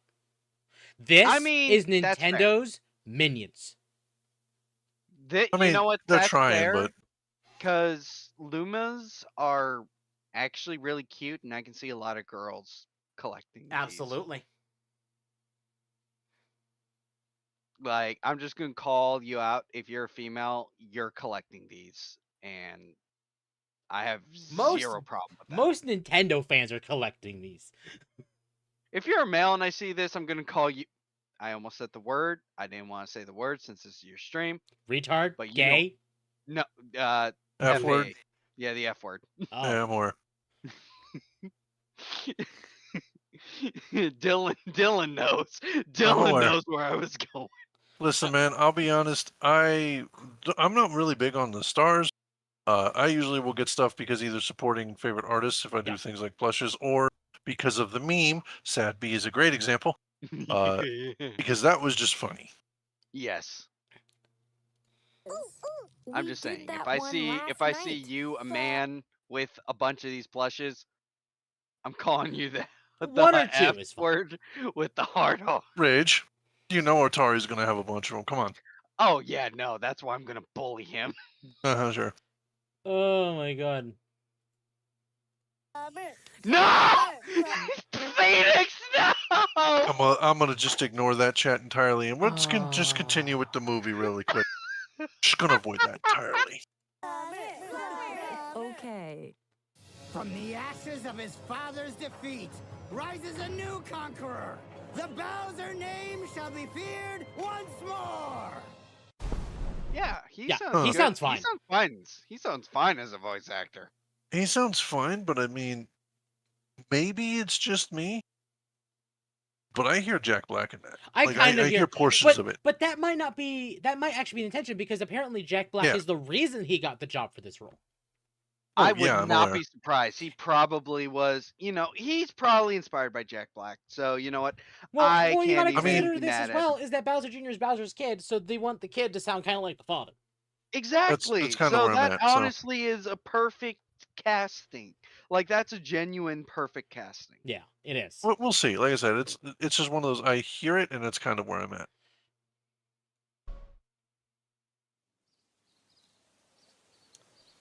So even I've not seen all of these.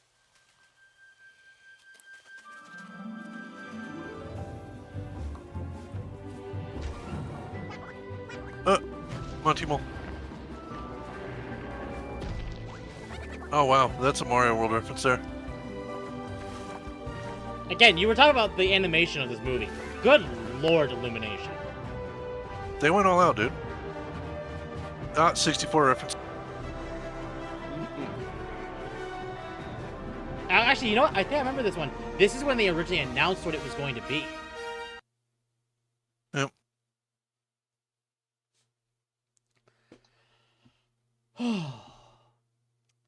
And then I still have the fuck, I can't even remember, the Moderna jokes in my head with Mario. the last thing for the night, we actually got a trailer for Metroid Prime 4. Oh dear. What? So is this going to also be on Switch 1? Yes. Okay, cool. They're showing the Switch 2 version here, but this is also be on Switch 1. Yeah, that was my big thing. There is one bit that I know everyone has been talking about, especially people like Endymion.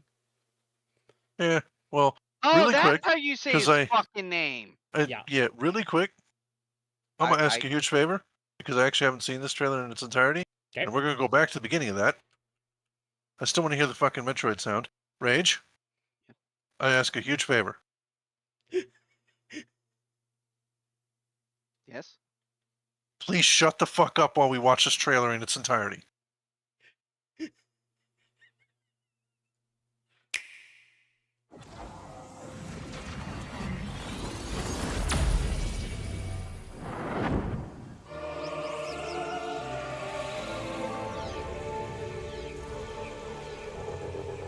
Oh my god. Explore a mysterious planet in this first-person adventure. Metroid Prime 4 Beyond. Thank you for not saying Nintendo Switch 2 edition. Because that'd be really stupid. Anyway, continue. When the Galactic Federation UTO Research Center is attacked by arch-rival Silex, the lone hunter Samus Aran answers their distress call and becomes entangled in an unexpected disaster.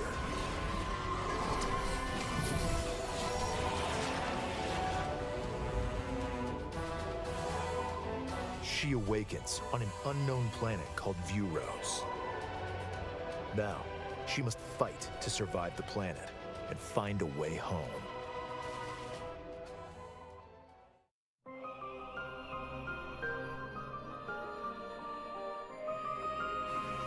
As Samus, you will explore lush jungles full of plant life. My A factory god, Nintendo. roaring with thunderous storms. A research lab frozen in ice. And a facility nestled in a volcano, all of which contain remnants of a civilization long extinct. The maps are maze-like and intricately detailed. And ferocious beasts will stand in your way.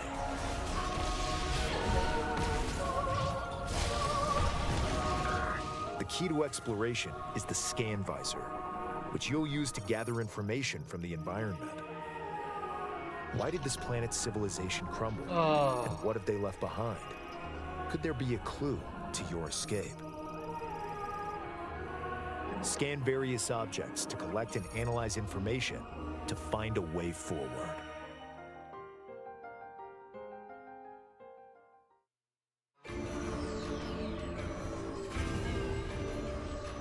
Your core abilities include Samus's Power Beam, which can shoot rapid fire or charged. Highly accurate target tracking missiles. The ability to jump. Yes, thank you. The ability to jump. The form-altering Morph Ball. And dashing while locked on a target. During your adventure, you will also receive mysterious powers passed down on Vuros. Psychic abilities. Direct the control beam's trajectory with the power of your mind. Oh. and use the psychic glove to manipulate energy and activate machinery. By harnessing these abilities, you can access new areas, greatly expanding the explorable world.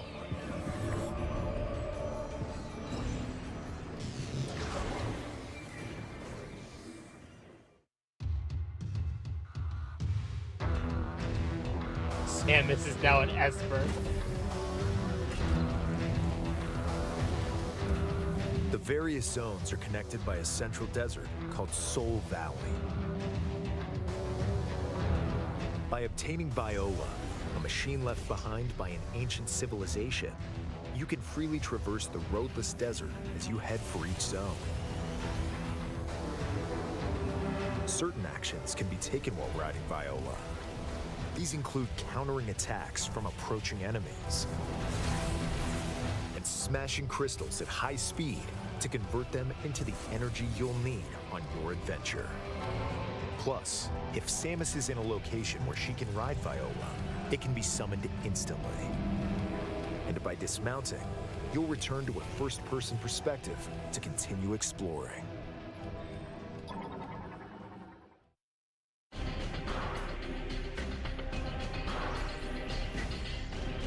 Like Samus, some Galactic Federation troopers were also transported to Vuros.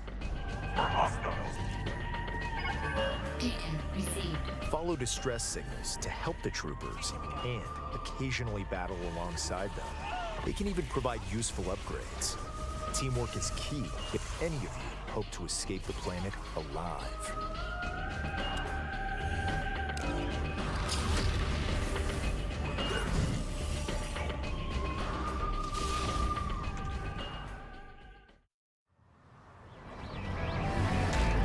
Well, if it's the only way off this rock, all right, I'm in. What do you say?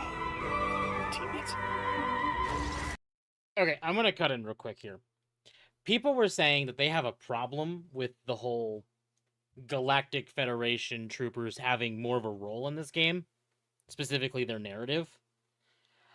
I don't have a problem with that, actually. I can't say anything, Dylan. Tell me shut up. I mean, no, you're good. You're good. When we finish this, I'm going to do the same and shut the fuck up. Because right now I want to get through this as quickly as possible before I let everyone kind of gush. Okay. So that's where I'm like, let's just go through the trailer and have at. Yep. Okay. It appears you require assistance. I had no interest in anyone but my family. Now it's a little different. When we get home, I hope we can keep the band together. I can't wait to see my family. When I get back home, I'll be taking a much-needed leave. A new fate and an unknown destiny await on planet Vuros.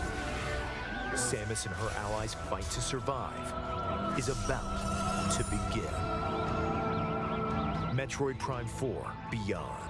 Available December 4th, only on the Nintendo Switch 2 and Nintendo Switch systems. Pre-orders are available now on Nintendo eShop. There's a little bit more left. The footage shown was from the Nintendo Switch 2 edition of the game. You can use mouse controls for intuitive gameplay on Switch 2. Simply adjust how you hold the Joy-Con 2 controllers to seamlessly swap between standard and mouse controls as you play. Plus, you can explore the immersive world in 4K at 60 frames per second, or enjoy smoother action in Full HD at 120 frames per second. Choose from these two modes, both of which support HDR based on your preference and playstyle. The Nintendo Switch 2 edition of the game can be... Okay, that's pretty much it. I need to take my dog out, and then, I mean, you all can talk about this, but I will be right back. Okay, I'm gonna go gush my brains out now. With that being said, we've gotten to the trailer. I am going to take my turn. I'm gonna shut the fuck up. Rage, go.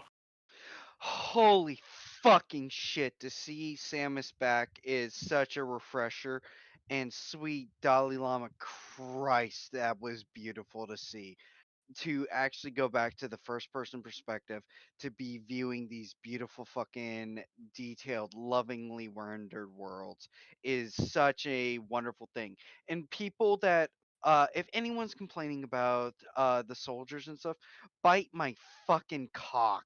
No, Band of Brothers style shit where you're trying to grow and protect a group of deserted soldiers is genuinely, as much as it is a trope, is a wonderful trope that any fucking thing that is, a literary device or a narrative deserves to fucking go through. It is always good. And maybe that's just because of my background, but I love it. It feels so wonderful to see that. Also, Samus looking good. And she ain't even popped out of the suit once, and she's still looking good. God damn, this is amazing. Go on, Dylan. All right. So, longtime Metroid fan. I have bought pretty much every Metroid game. From what I have seen of 4, I like it.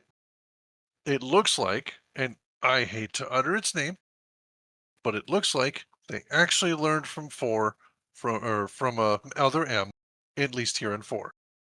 I liked and wanted to see the camaraderie, the way that the Galactic Federation and the soldiers are behaving in this, from what I've seen from the scenes.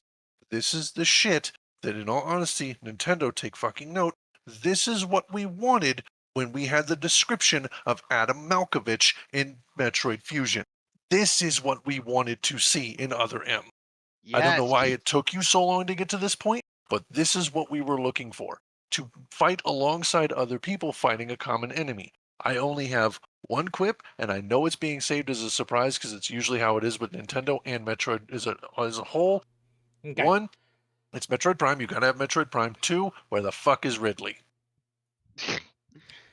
I get you on that, but yeah, I love the Band of Brothers style thing. Just them interacting together and just the pure camaraderie is the kind of thing that, even though it seems cheap or whatever, it's just such an understated thing that Well, it's not even genuine. just an understated thing. It's a beautiful way to tell the narrative through showing me, not telling me. Because Exactly. instead of telling me that someone like, again, this is why I was bitching about that you clearly learned from Other M, is that this is what we wanted when we talked about Adam Malkovich. I didn't want to hear he was a really good commander. I wanted to see this dude on the front lines fighting alongside. I actually wanted to see the dude basically kick Samus out of a spot during a self-destruct sequence, knowing he was going to take everything down with him, dying Yes. that hero's death. That Yes. shit would have been cool. That's what Yes. Adam Malkovich was. That would have put some serious weight into what he said and the weight into the story of Metroid Fusion when he basically went, you do realize that detonating this thing is not going to guarantee everything, right? You need to slam this station into that planet. Yes, exactly. And fuck to see this. Like, I don't know if they're going to go that balls to the wall where someone's going to say, fuck it. You know what, Samus, you clearly are the more superior person. You deserve to live. I'm going to be the man that gets left behind. Get the fuck out of here and stay safe and protect my family. Like, that kind of shit, the hero sacrifice is such a memorable moment, and I really want to see what the hell they do. I feel like at this point, as much as I have criticism for Nintendo for obvious reasons, when it comes to this, they clearly got a team of writers that are like, we're going to not pull our punches. So I want to bring that up real quick because Mhm. this, what I have on screen right now, is something that Mhm. Endymion quote retweeted saying that basically the writing of this game is shit. Okay, well, what is the issue? Let's see. No. Whoa! You are sneaky quiet, you know that? You're alone on a planet with no hope of survival. But you're also not sitting next to Phil anymore in that cubicle, so... Win? Oh! Okay, This is so what those 2 clips are what he's calling the shitty writing. Yes. Okay, really. I'm going to be completely honest. You are upset at basically what is effectively a narrative storytelling being shown to me rather than told to me. I'm going to be honest with you. Bear in mind, this is an exploratory team. You had to have a tech nerd somewhere in that. Yes, You did. have to have somebody who's doing your weapons and your tech functioning properly. I got to give credence to this. this is actually better storytelling because at least I get into tune with the character. Because Bear at in least you mind- know what he is. If this was like, I'm gonna use it as No. an example. Like if this was the Commander Johnson from Halo acting like this, that'd be different. Right. Yes. But not only that, okay, so we don't know how long they've been separated from, their usual core compared to Samus, Mm-hmm. right? But the other thing is, so one, as you know, military, you're on most of the time you're not alone for a very long stretch of time. And then two, you're running across Samus, who, correct me if I'm wrong, but is a very notable figure, but is also essentially a mute. Yes. So I'm not surprised that, they're talking like this, because again, if you were alone for let's just say conservatively, a week. A week alone, you can't talk to a single fucking other human being. You're telling me you're not going to act a little funky? Well, you're always going to act a little bit funky with that one, but it is worth noting that effectively the best way to explain this is basically like a small exploratory scout platoon of Yeah. either army or marines that has basically been separated from the main, just everybody, with one Navy SEAL. Yep. And then again, on top of that, they're talking to someone that is a profoundly well-known bounty hunter. Like, I'm just going to be real with you. If a 5-star commander showed up and I'm a fucking E4, it doesn't matter how good I am at my job. I'm probably going to be a little fucking like, oh fuck. Oh fuck. Well, it's also worth noting with him noting that you are scarily quiet. My man, the dude pretty much shows he is the tech nerd, and you've shown me that through basically this with actual Yeah. narration and showing me the story, not telling me. This is why I can understand when he's freaked out would go, Jesus, you're sneaky quiet. Bro is in his zone. He's trying to figure out new technology and new things, and if your perception goes away, he tunnel visioned. Happens a Yeah. lot. Exactly.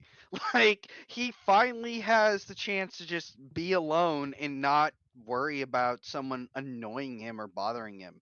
He doesn't have to worry about that. But at the same time, it's like, oh shit, that's the most famous person ever. Hi. Yeah, exactly. Like I don't have a problem with this, and so far I've yet to see anything that really makes me go, "This is woke." Absolutely Yeah. nothing. No, yeah, what the fuck is woke by this? What the fuck is I don't Western believe Slop it's a Riders? thing. And Like- Minion, you are a fucking retard. What the fuck? Well, here's my deal. It's like he's like 100% written by the help of Western slop writers. My man, no, it's more than likely anything else. What you're doing is you're taking a shot at probably the localization, which, okay, that might be a fair statement to make. But from what I'm seeing from the characters and what is trying to be conveyed, effectively, I don't really see anything crazy woke here. No, crazy woke would have been Samus taking a back seat to this. That would have been a whole different thing. You Exactly. know, I'm sorry, looking at your ass, other M. Fuck you. Anyway, But that's the thing, though, is like in this trailer alone, we saw her not taking a back seat, but her working with the other Federation troopers. correct. And you're taking the Federation troopers that are like, hey, you know, I've got my own goals and motivations, whatever. Hang on, And then, hang on, guys. I'm sorry, I gotta pause. Requiem Phoenix, brother, how do you talk to yourself when you're alone? You don't want me to answer that. Yeah, you Phoenix. don't want to answer that. You don't want me Phoenix- to answer that. Phoenix, I got some really bad news for you. I don't think you have an internal dialogue or monologue. I definitely do. My dumbass will wage fucking debates with myself. Yeah, I will too, actually. Like, I will replay conversations and then go different scenarios with shit. And then I will literally talk to myself playing different characters and different things. Shit, I have acted entire scenes out in my fucking head, pretty much talking to myself. Pretty much, yeah. Yeah. Okay, so it's not my psychotic disassociation. Okay, good. And that's the thing too. But You gotta yes. consider like all these different like troopers. She also knows like it is her duty to save these people. It is her fault they're in this situation. Yeah. Yeah. Phoenix, to explain, you were talking about how he was talking to himself alone on the top of the ship. My man, I need to teach you something that programmers and a lot of tech nerds do. We verbalize a lot of our problems and things out loud to process them. Mm-hmm. Yes. Like legitimately similar to how you talk to a therapist. When we are alone, we will talk to ourselves because we will process and or figure out a solution. Sometimes we solve the problem just by talking about it. Yeah, like just to pull a fucking example that's prominent in my mind right now. It's like I can't remember the game, but there's a thing where like this guy, right? You're playing as this tech nerd. And he's like, "Okay, I just got to reroute this power and then, direct this thing so that way we can stop this bomb from going off." No pressure, no pressure at all. And that was like a dialogue thing. But, if you think about it, some people might go, "Who talks to himself like that?" I do, motherfucker! If you just suddenly dropped, "Hey, you, hacker man, you need to restart this fucking entire power station," which is not a job you can do solo by yourself, yeah, I'm gonna be rambling and probably cussing it under my breath while trying to do that with that silent panic in my mind and voice of, "Oh fuck, okay, if I don't get this, we're all dead." No, yeah. Like, I'm not trying to be a dick to you, by the way, Phoenix. Like, I'm just a very expressive person. We're literally not trying to be a dick. I'm just trying to explain to you at least how I see things. Are they on different Yeah. pages? I'm mocking Endymion. Yes. Yeah, no, you're fine. But that's kind of where we're at this point. I don't see anything Okay, that's okay. He was going to make it mocking woke. indeed. All right, my bad, Yeah, no, brother. you're fine. I'm just trashed out of my mind. I want to make sure you don't think, "Oh man, Rage really thinks I'm a fucking asshole." God, No. it's like, nah, not at all. No. That's that's kind of what our problem is. It's like this is what we wanted in a narrative when it comes to things like Metroid and Metroid Prime. You have the ability as this media goes to give me that third party, like basically a third person omniscient view where I can start seeing this, or rather third person limited because I can't hear their thoughts.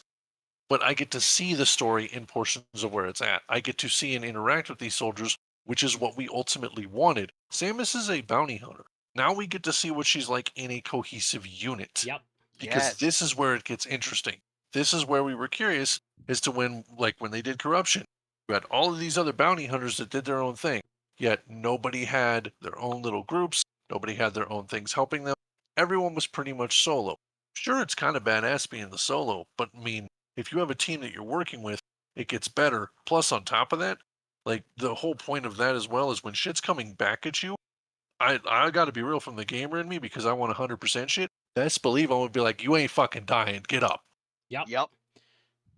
And this Bro. thing too is, I've seen some people actively bring up, like, "Oh, this feels so Halo-y. Like, I don't know if I like that." And I'm like, I was love just about that. to say that.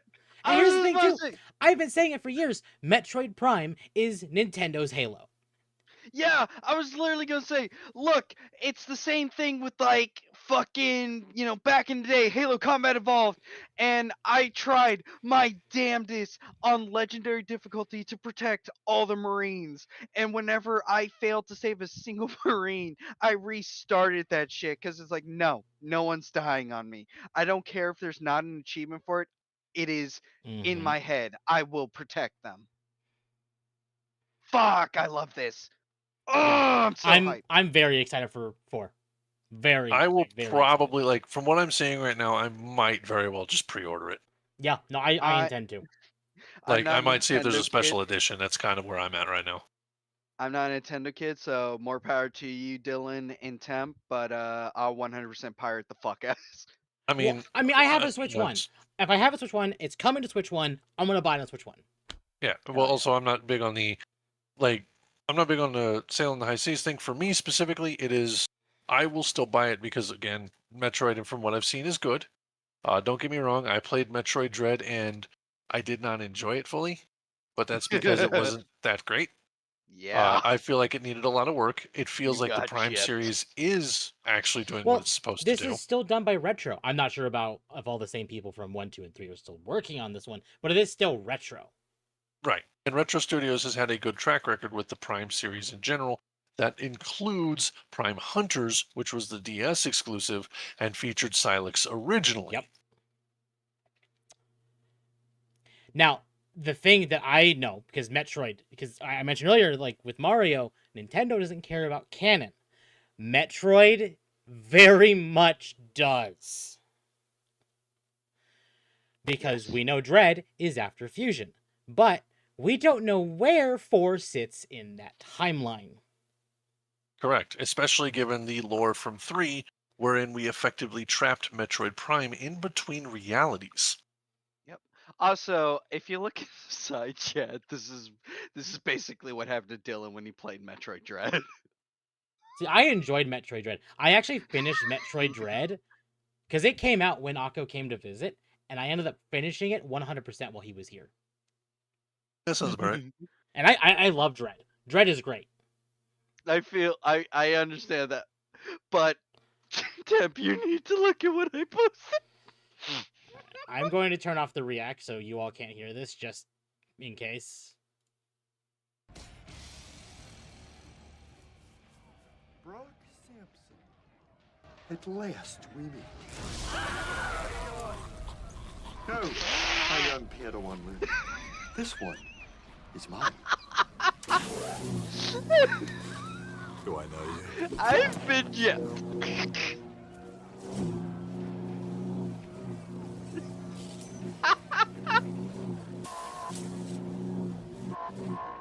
Hey. Am I wrong, Dylan? Am I wrong? I mean, My particular issue with it specifically is that, for me, one of the things that I always enjoyed about Metroid was, of course, the Ridley fight and the Ridley music. True. Because that's the staple of Metroid. Even every version of Metroid Prime has basically had it. I think the only one I didn't play that I didn't know if it had it or not has been Metroid Prime 2 Echoes. And I don't know if that had a Ridley fight in it. Okay, I don't think so. I actually got a question to ask because I never played and I'm drunk on my fucking ass. Right, what right, was that? What was that fucking game where you didn't play as Samus, and you were the I want to say Metroid Marines, Prime but they're Federation not Force. Right. Federation Force. Okay, what the fuck? Did they have Ridley music in that, or tell me about no that? idea. I genuinely don't know. I anything. am pretty blind on that game, so I have no idea. Dylan? I didn't get the chance to play it because, in all honesty, it stopped being made by the time I got the ability to do it. That's my problem. Damn. Okay, so and no that is one one of those here knows. games where it is intended to be played co-op because you're playing essentially a fire team. Okay. Okay, so all I apparently it do takes know, place after Prime 3. Yes, all I do know is at one point Samus is corrupted by probably the main antagonist and is a major boss fight. And everyone wanted to mating press her, yeah. Yes. Now, no, you're not wrong because she was apparently a giantess, technically, in that fight. Oh dear. But that could have also been, I don't know if the Marines were smaller or if she was bigger. Like, again, when you get into the spin-off stuff like Prime Hunters or Federation Force, it gets kind of funky.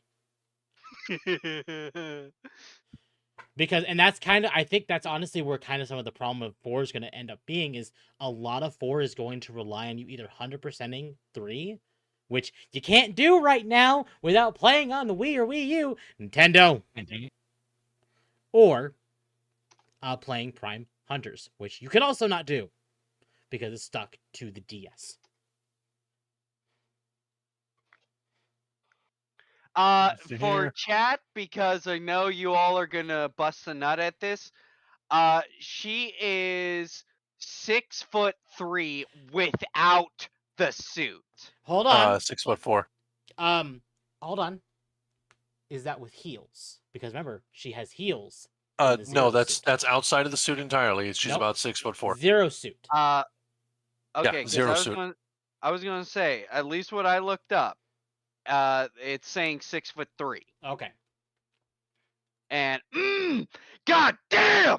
If I got a girl that was 6'3", I would not even hesitate. Like 1 month in, yeah, I'm fucking proposing to you. God, fuck. Anyway, go on. Hachi Mama! Okay, that's annoying. Anyway. Nintendo, honestly, this is where I will give them shit. They deserve a lot of shit, but there have been rumors for a while now that apparently a Prime 2 and 3 remaster have been done for some time now. Hey, Nintendo, if those matter, where are they? I know, right? Because, you had a fantastic opportunity here to do the trilogy before 4. Yeah. But Like did you?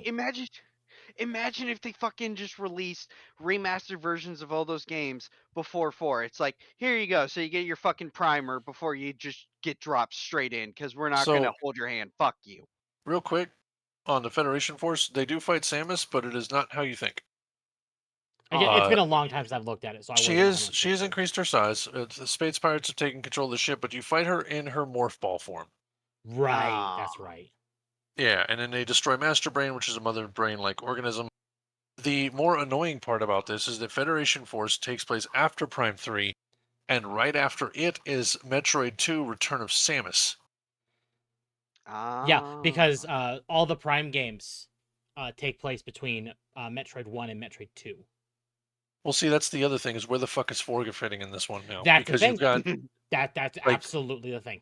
you have Prime 1, 2, and 3, then we have Metroid 2: Return of Samus and Super Metroid. Like, that's how that timeline's going. And then, so where the hell does 4 fit into this? Now, I have it is... It cannot be Go ahead. it cannot be after Fusion, so it has to be before Fusion. See, that's kind of where I'm at. It's like, wherein does this fall? I'm sorry, I just got the side note of wanting to say I'm very annoyed that Sophia Narwitz and Minion are both falling on the writing's bad. It's like, bro, shut the fuck up. Oh man, they've been Like, beating and that drum for a long time. well, hang on. I tend to respect Sophia. Like Sophia Narwitz, they're actually pretty decent. And Minion, I think, is a mental retard most of the time. That's He's just right my about opinion. some things and wrong about others. Exactly. And that's why I'm just like, God damn it, Sophia, why are you doing this? It's the dog. You know. Welcome, Blue. So, Hey, welcome. yeah, welcome in. I think a majority of it right now, though, is because it's the latest thing. It's been trendy for a while to be beating that drum on a number of things. Anything that looks slightly remotely different is something you to run with. Let's be completely real. Let's be completely real. The tech nerd getting any kind of screen time, as opposed to Samus, is kind of a thing that they're like, yeah, well, that's not really, Metroid. Metroid is you kind of going it alone. Yes, to a degree. But let's be completely real. The point of a Metroidvania a lot of times is the exploration portion of it. But the fact that we have an actual ability to go alongside the Federation right now, that's kind of the big thing that I'm in for right now is, okay, now we get to immerse ourselves in the lore, because Samus has always been technically part of the Galactic Federation, albeit third-party contractor. And She's been part of the feds. I actually want to bring this up as well, because this is actually brought up in the lore.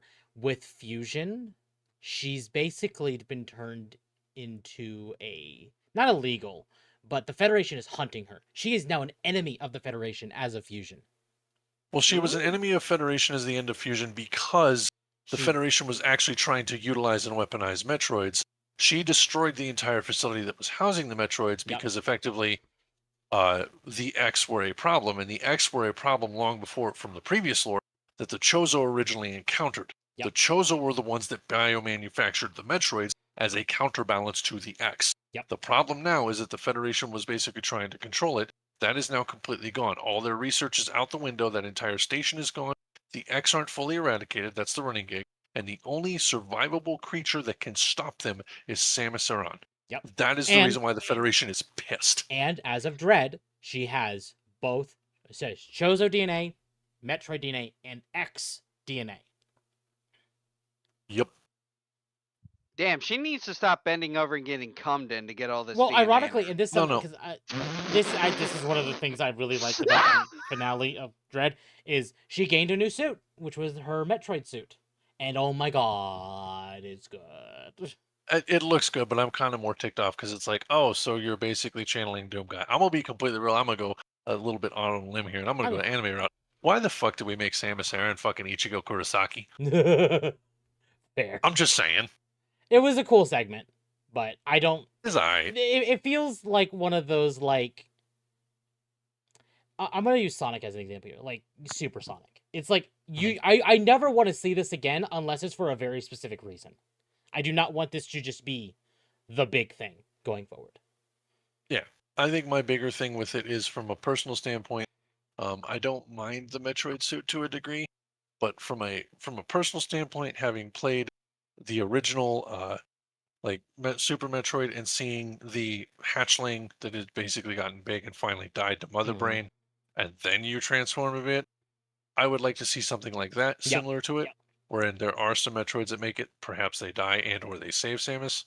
That would be cool as hell to actually see. That I Mhm. am okay with the Metroid Well- suit coming out because that's a thing. There's weight to it. So ironically, this game, Prime 4, could actually answer a lot of those questions because the plot that we got from the end of Prime 3 and Prime Hunters is that Psylocke is capturing Metroids and basically harvesting them.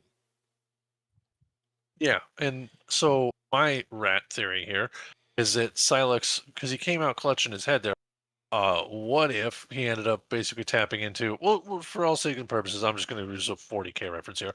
If he ended up tapping into the void as part of coming there, and Metroid Prime found a way to possess him, Oh, you know what? Yeah. Fair.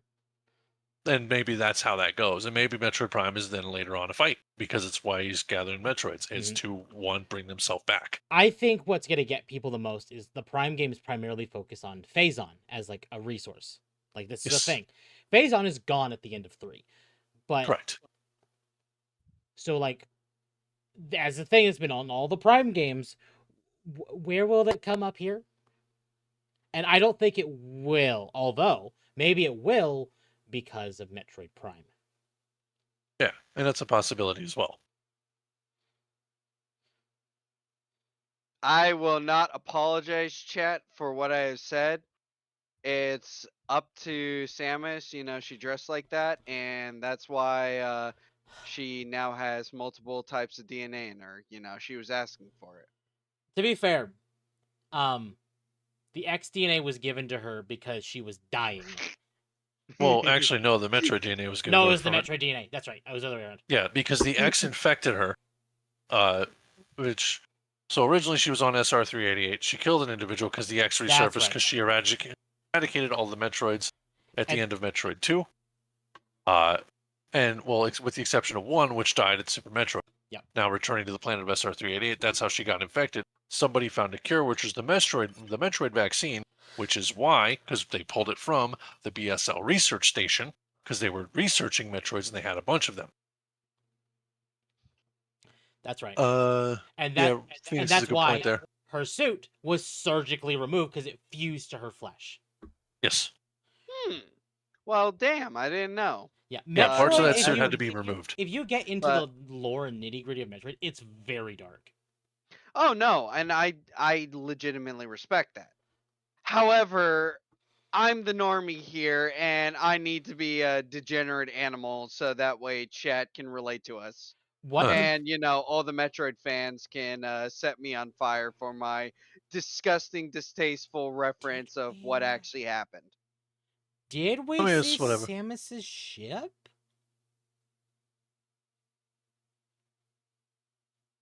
I think we did. Actually. I think you did it when you did Viola.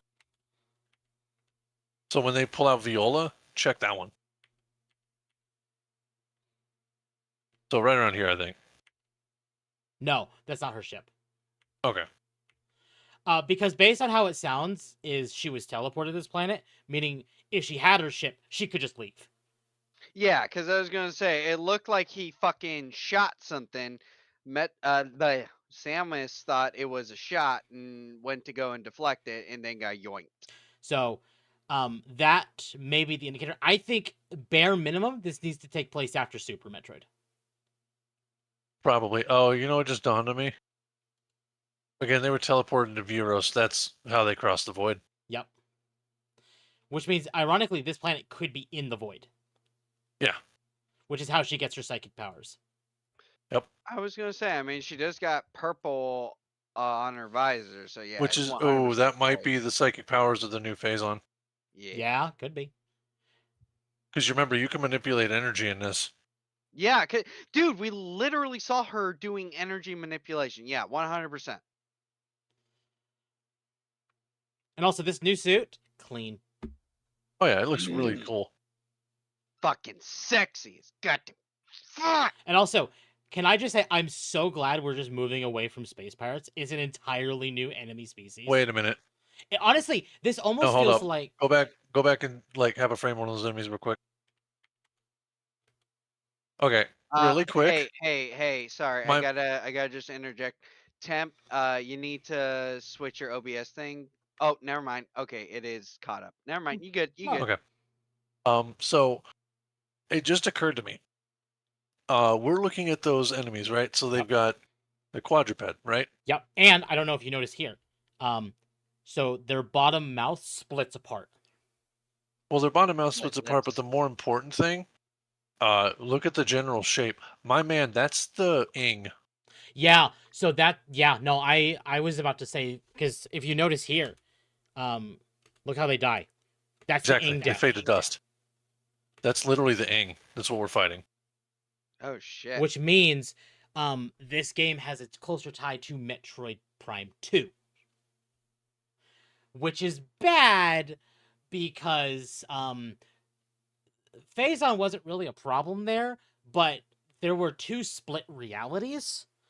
And then in one reality, that reality was trying to leak into the main reality, which would have made the Mother Queen, Mother Metroid, and Metroid Prime, and everything in the Metroid series look like nothing. Well, I think this is where we're going to get our resurgence of Metroid Prime, and specifically where we're going to get a bunch of things in there, because this was effectively the best way to put this is Viros is a concentrated proper gateway. It is possible that I think it was Aether was the other planet. Yes, Aether was the planet of 2. So where Aether was basically a gateway, but it lost control because it was abandoned. Did the fucking whatchamacallit, did the Metroid writers literally just get stuffed into a basement and told you have to kill each other, and until one remains, we will not write another Prime game until the last man is standing? And they proceeded to, over the years, refine until the last man is standing, and then gave the paper and said, "Here you go. Here's Metroid Prime 4." I'm okay. So I don't know. Dylan might know this. I don't know if you do, Bull. But the creator of Metroid hates Prime, or hated Prime at one point. Yep. I did not know that. God so he damn. hated Prime so much to the point that he basically said outright, "Prime is not canon to anything I've written." God damn. But Prime is also the most popular of the Metroid games. Damn. Which basically means, I'm guessing Nintendo wanted to make a new one because they needed a Metroid win. Because don't get me wrong, Dread was a win, but they want to bring Metroid back to the forefront, like it was at one point. Yep. And what better way to do it than with Prime? So basically, I'm guessing they needed to get the approval of the original of the creator, and basically they had to convince him to let them do this. So they literally, because again, I don't know how long it's been since the last Prime, but you're telling me that. Yep. Go on. How long? Metroid Prime 3 Corruption came out in 2007. Yep. So it's been almost 20 years. 21 years. No, Bull. What year is it? Right now. 2026? 5. It will be 20 years old in what? August 2027. Okay. So it's 20 years old. It's so 20. Sorry, it's 18 years old. Bull. 18. So it took them 18 years of writing to finally create a script that the original creator said, "Yeah, that's some good shit, my guy." Pretty much, yes. And this chat is why you actually listen and respect your elders sometimes, and this is why you have a writer for your games to keep the narrative consistent. And you basically, anyone that is like Emil Pagliarillo, you take them out back and old yeller their fucking ass. Also, going back to chat really quick, I think they stated Phoenix said it's when she flew over the troopers for the ship. Oh, let's see. It's also worth noting, I went back to look at the lore of Echoes. It looks like actually what happened to it was a meteor crashed into it. So it is theoretically possible it could have been stuff that passed through, like, the void, effectively. Okay, that's... Oh.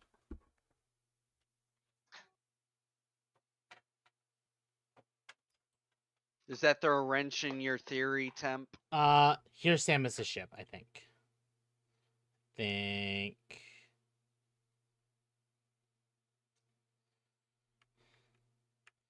You can kind of maybe see it here. I don't think we see it here.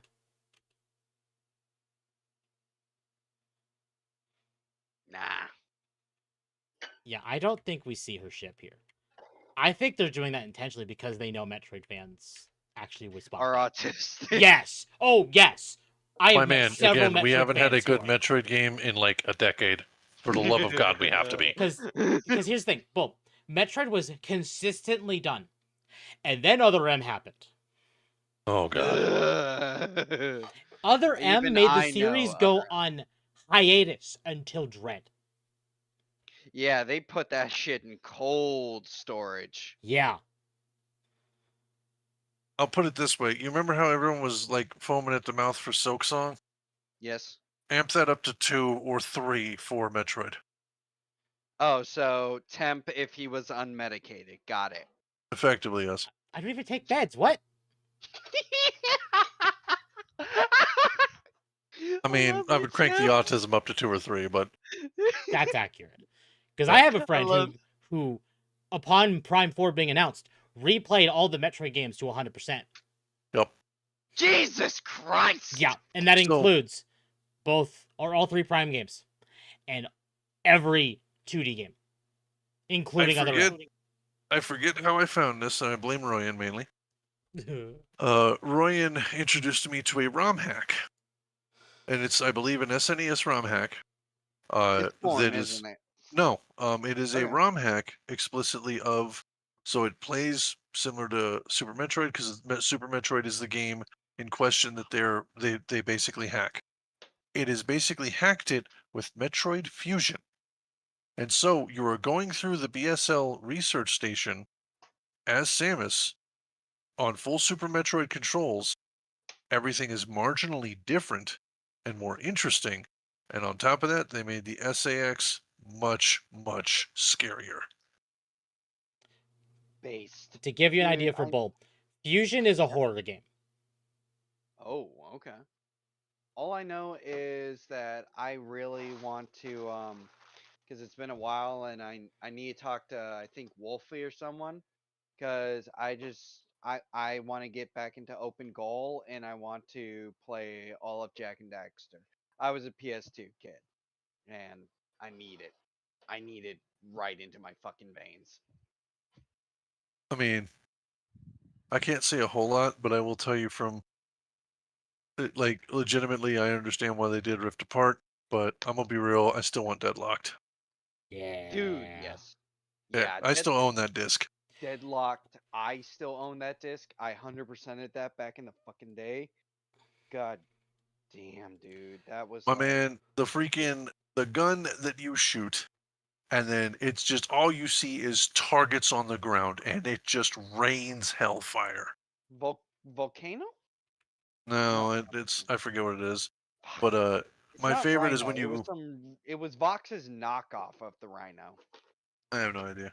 I just know it was you got it late in the game, and it just demolished everything. Further, if you leveled up a weapon to 99, all of the weapon trails and the lights that it did immediately went full RGB.